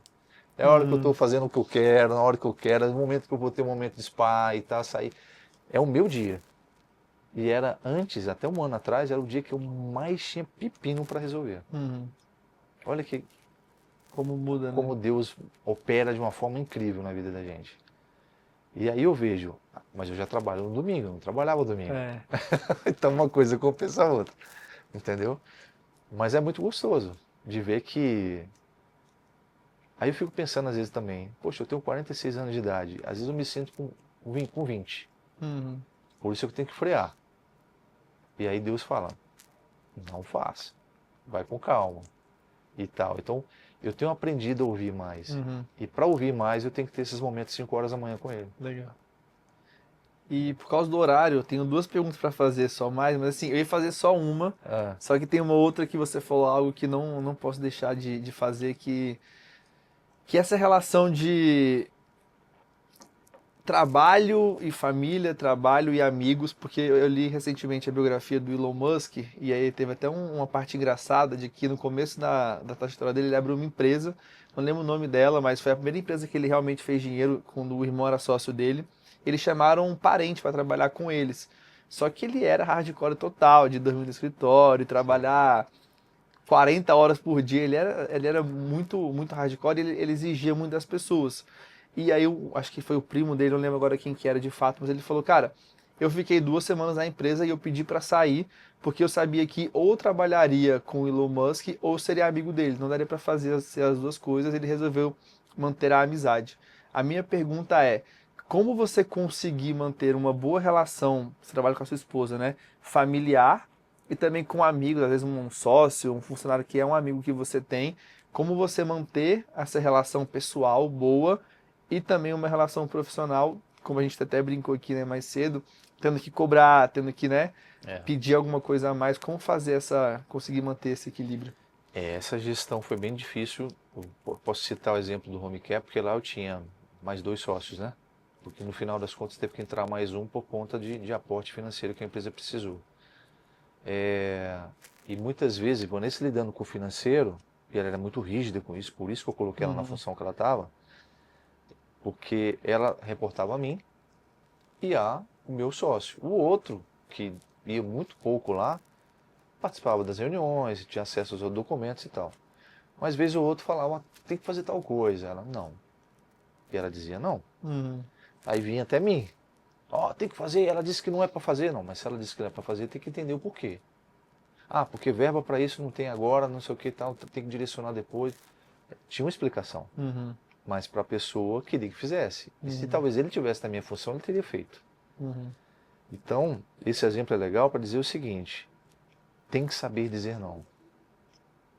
Porque se você diz sim, porque é teu sócio, é teu amigo, é teu irmão, é tua esposa, mas deveria dizer não, mas com jeito, de uma maneira educada, mas explicando o motivo do não, é diferente. Entendeu? Então, por exemplo, ela me diz não hoje no restaurante. Eu digo não para ela hoje no restaurante. Mas de uma maneira que a gente chega em casa e dorme um do lado do outro e tá tudo certo. Não tem problema nenhum. E amanhece no dia tudo bem. Entendeu? Agora, uma coisa que eu percebo é que a gente tem que tomar esse cuidado, por exemplo, é que os nossos filhos estão muito pequenos ainda. E eles estão absorvendo uma carga de trabalho, necessariamente a gente está lá dentro do restaurante, eles estão ali às vezes com a gente. E você conhece a estrutura do prédio, você sabe que lá tem academia em cima, Sim. tem escola, a gente começou a colocar o nosso núcleo todo lá dentro. Então, eles fazem inglês em cima, academia do lado, tem um restaurante embaixo, a escola é próxima, para ficar tudo mais fácil para a gente gerir isso, entendeu? Mas lidar com o sócio, hoje eu não tenho, a não ser ela, né? E o meu principal sócio hoje que eu coloquei dentro dos meus negócios é Deus. Legal. Eu falo isso sem nenhum tipo de você está colocando Deus. Não. Eu aprendi que isso é fundamental. Porque para algumas pessoas você não tem que consagrar objetos a Deus. Alguns cristãos entendem dessa forma. A linguagem e a interpretação que eles fazem disso é um pouco diferente, né? Eu aprendi que eu tenho que consagrar tudo a Deus. Porque eu só estou aqui para poder, de fato, gerir isso de alguma maneira. E se eu puder fazer o melhor, aí vem a parábola da semeadura, né? Sementes caíram em vários terrenos diferentes. Mas se eu puder manipular essa terra e fazer com que ela seja frutífera, por que não? Então eu vou Uhum. fazer. Legal. Agora tem uma última pergunta para te fazer, que é um quadro final que a gente tem aqui chamado Ah, Se Eu Soubesse. Então, tem um autor que ele escreveu um livro chamado Ah, Se Eu Soubesse, tá na cara aqui do que se trata, né? Ele coloca conselhos que ele daria para o seu eu do passado, que se ele soubesse seria muito mais fácil a Pois é. caminhada dele, ele evitaria, né, alguns tropeços, alguns desafios. A minha pergunta é, qual que é, ou quais que são o seu Ah, Se Eu Soubesse? São alguns, mas vamos lá. Aí se eu soubesse que o network empresarial é fundamental para um empresário de sucesso, eu me conectaria muito mais com pessoas do passado, que hoje eu não tenho acesso, porque eu perdi a conexão, ou por não entender que era importante trocar um cartão e ter o contato dessa pessoa. Porque ontem eu falei com um amigo, médico, dono de uma das maiores empresas de equipamentos médicos do Brasil hoje, que eu conheci há 12 anos atrás. Nossa. E eu corri nessas mudanças que eu estou fazendo em casa no meu escritório, achei o cartão. Eu não tinha mais o telefone no celular. Peguei, corri e mandei a mensagem. Pois é, o telefone dele, ele me respondeu, na verdade me ligou já de imediato. Cadê você e tal, aquela coisa, conversa maravilhosa. Resumindo, já estamos criando uma possibilidade de negócio. Legal. Sem força, sem exagero, sem pressionar o outro, que eu estou te ligando por interesse, não é. Uma outra coisa que se eu soubesse, seja primeiro interessante, antes de ser interesseiro. Quantas e quantas vezes eu me conectava com as pessoas porque eu queria algo dela. Tá errado. Eu me sentei com várias pessoas em mesas importantíssimas, preocupado em vender um negócio, mais do que ouvir a pessoa. Tá errado. Uai, se eu soubesse nesse sentido lá atrás, me mostraria que hoje eu teria muito mais negócio e muito mais sucesso em algumas áreas, se eu tivesse feito a pergunta certa, por exemplo, pela pessoa naquele momento. Eu não fiz. E aí eu vou falar, parece que eu aprendi. Não, ontem eu cometi esse erro. Ontem, sentou uma pessoa no meu restaurante, que eu queria ter falado há muito tempo, veio me cumprimentar no final para ir embora. Na hora que ele entrou no carro, eu lembro, eita, corri lá, ele já tinha saído com o carro. Tá entendendo que a gente comete alguns erros e continua, às vezes, errando? Então, se eu soubesse que ter o contato das pessoas é importante, eu teria agilizado muita coisa. E se eu soubesse também que se alimentar bem faz total diferença. Eu comia muito errado, comia muita porcaria. Eu nunca fui de comer doce demais, nunca fui, desde criança, graças a Deus. Mas por uma coisa, porque eu via meu pai diabético, eu via minha avó diabética e eu tinha preconceito a isso. Tá? Mas hoje eu como doce. Porque eu percebi lá na montanha que um sneaker faz diferença na vida da pessoa. Então eu falei, não, parou com essa besteira, só que com cuidado. Sim. Entendeu? Então, sem nenhum tipo de exagero, a gente tem que lidar com o equilíbrio. Né? E se eu soubesse que o sol faz muito bem, porque eu também já exagerei e também já deixei de tomar muito sol por preconceito. Né? E eu falo isso porque realmente é fundamental na nossa vida. Né? Então, eu vou dizer que se eu tivesse lá atrás, eu tive essa orientação, mas eu ignorei, que colocar Deus à frente das coisas me agilizaria muito, me eliminaria muitos problemas. E minha mãe insistiu muito com isso quando eu era criança, e eu ignorava. Então eu finalizo dizendo que se eu soubesse lá atrás que seria mais fácil dessa forma, eu falo mais fácil porque é mais fácil muitas vezes, e nem sempre é, mas algumas delas são, muitas portas teriam sido abertas e outras tivessem sido fechadas antes de eu tentar abrir sozinho. Entendeu? É isso.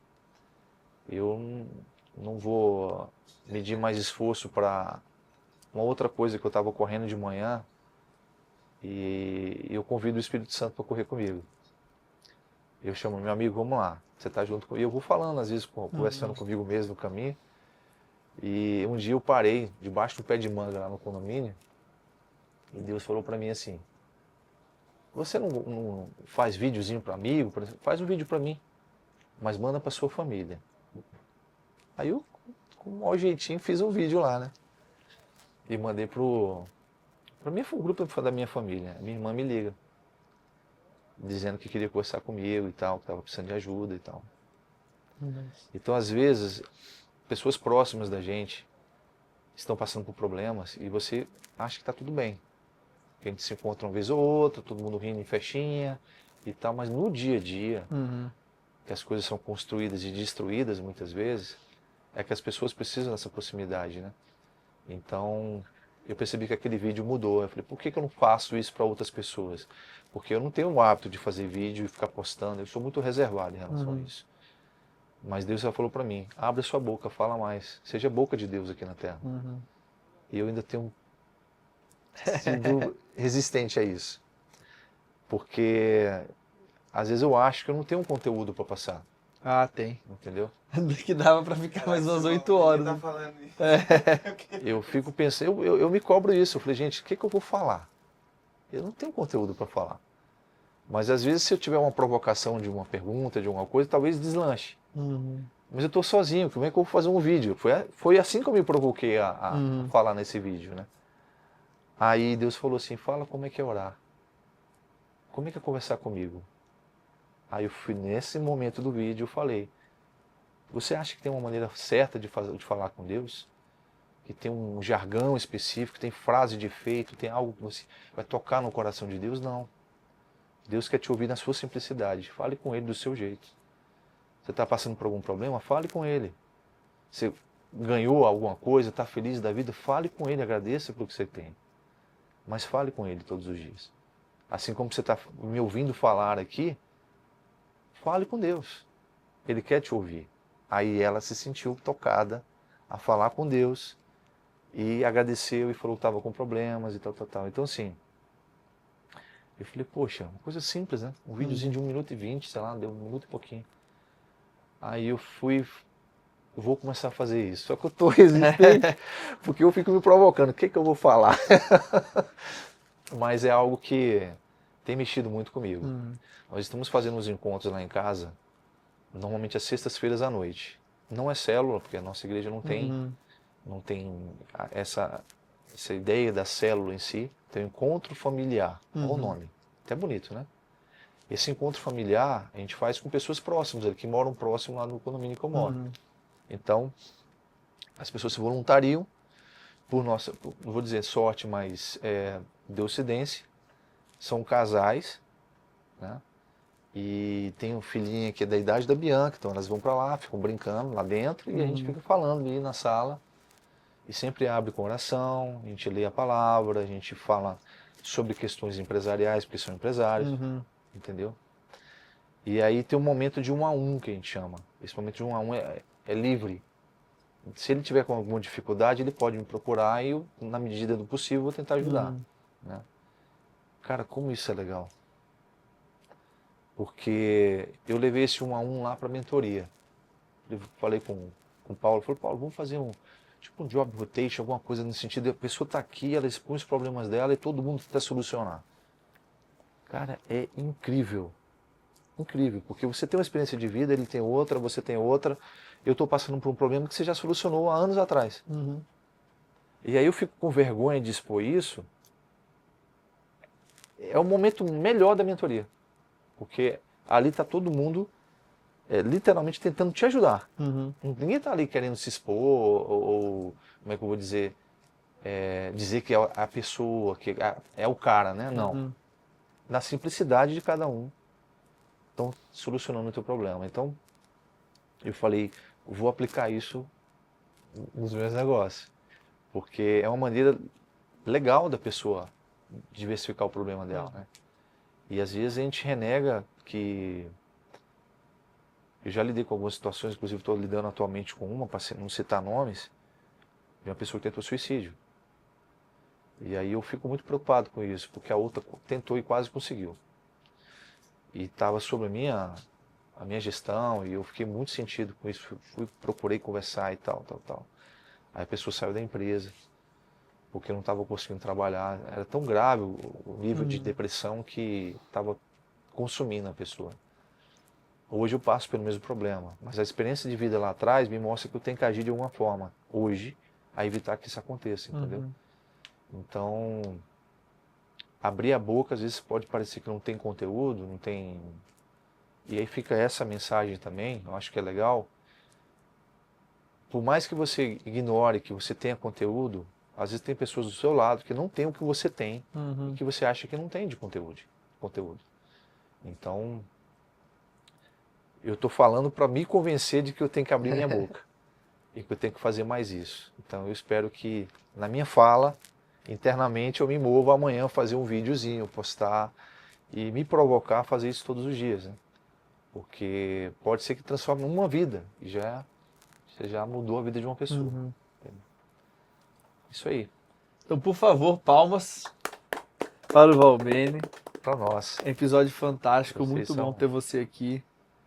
São demais. Espero que você tenha gostado. A gente gostou bastante, né? Falando por mim, eu só olhava a fisionomia dele, estava todo mundo bem impactado. É uma história incrível. Não é cansativo não, né? Porque tanta coisa que depois eu falei, cara, eu não falei disso, eu não falei daquilo, não sei o que, não. Eu já quero sugerir um parte 2, sem reunião depois, pra gente poder vir com mais tempo e poder gravar, porque eu acho que ficou muita coisa pra gente poder conversar ainda. Boa. Trazer a Vanessa pra ela contar a parte Quem dela, sabe? Pois e é. tal.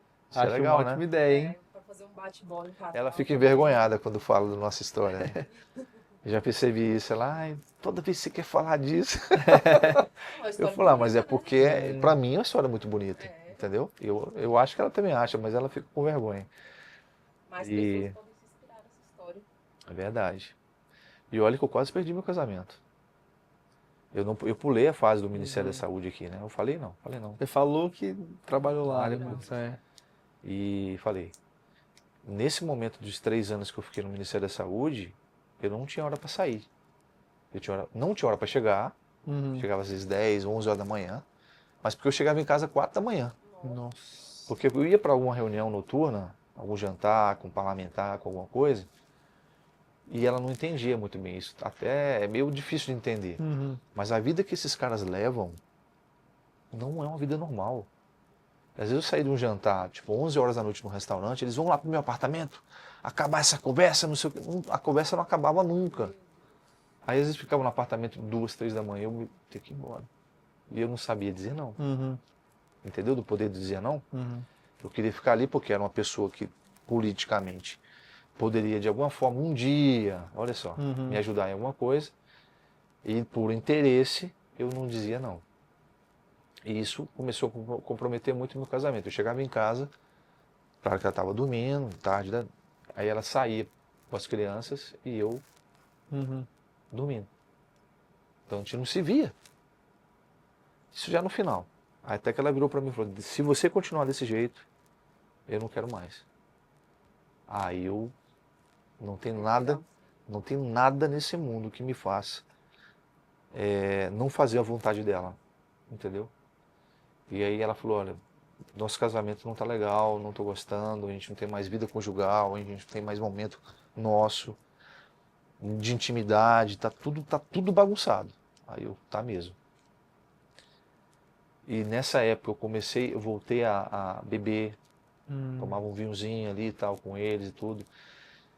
Porque você tá numa mesa, todo mundo bebendo, você é o único que não bebe. Aí, não, tá, só um pouquinho, aí daqui a esse pouquinho, mais uma taça. E aí chegava em casa, ela sentia, via que isso estava errado. Então, ou seja, nesse momento, ela me deu um puxão com força. Falou, se continuar, eu não quero mais. E você pega as suas coisas e sai daqui. Quando ela falou isso, aí a ficha não caiu, despencou.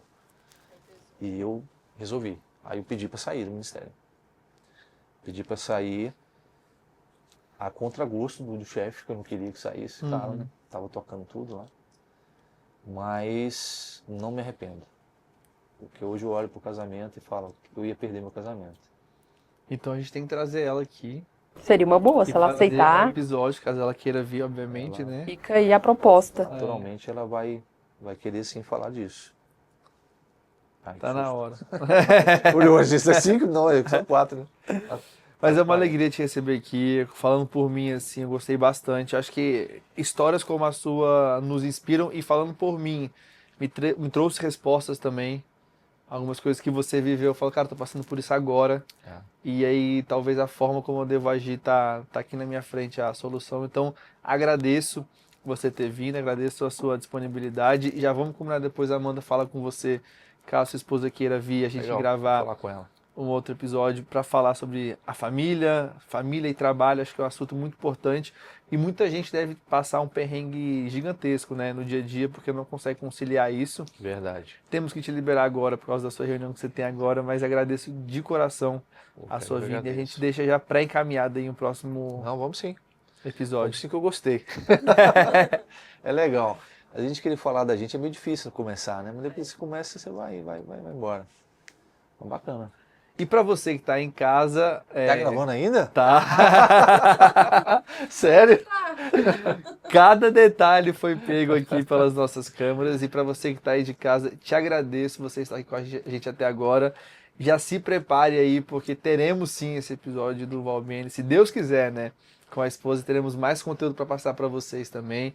Se você ainda não curtiu esse vídeo ou não se inscreveu no nosso canal, já te peço para que você faça isso. Deixe o seu gostei, se inscreva para que você possa ajudar o nosso trabalho aqui no YouTube e também receber tudo aquilo que a gente está postando aqui, semanalmente os nossos episódios completos e diariamente os nossos cortes, né, os vídeos menores de cada um dos nossos podcasts. Fiquem com Deus aí, um grande abraço e até o nosso próximo episódio. Tchau, tchau.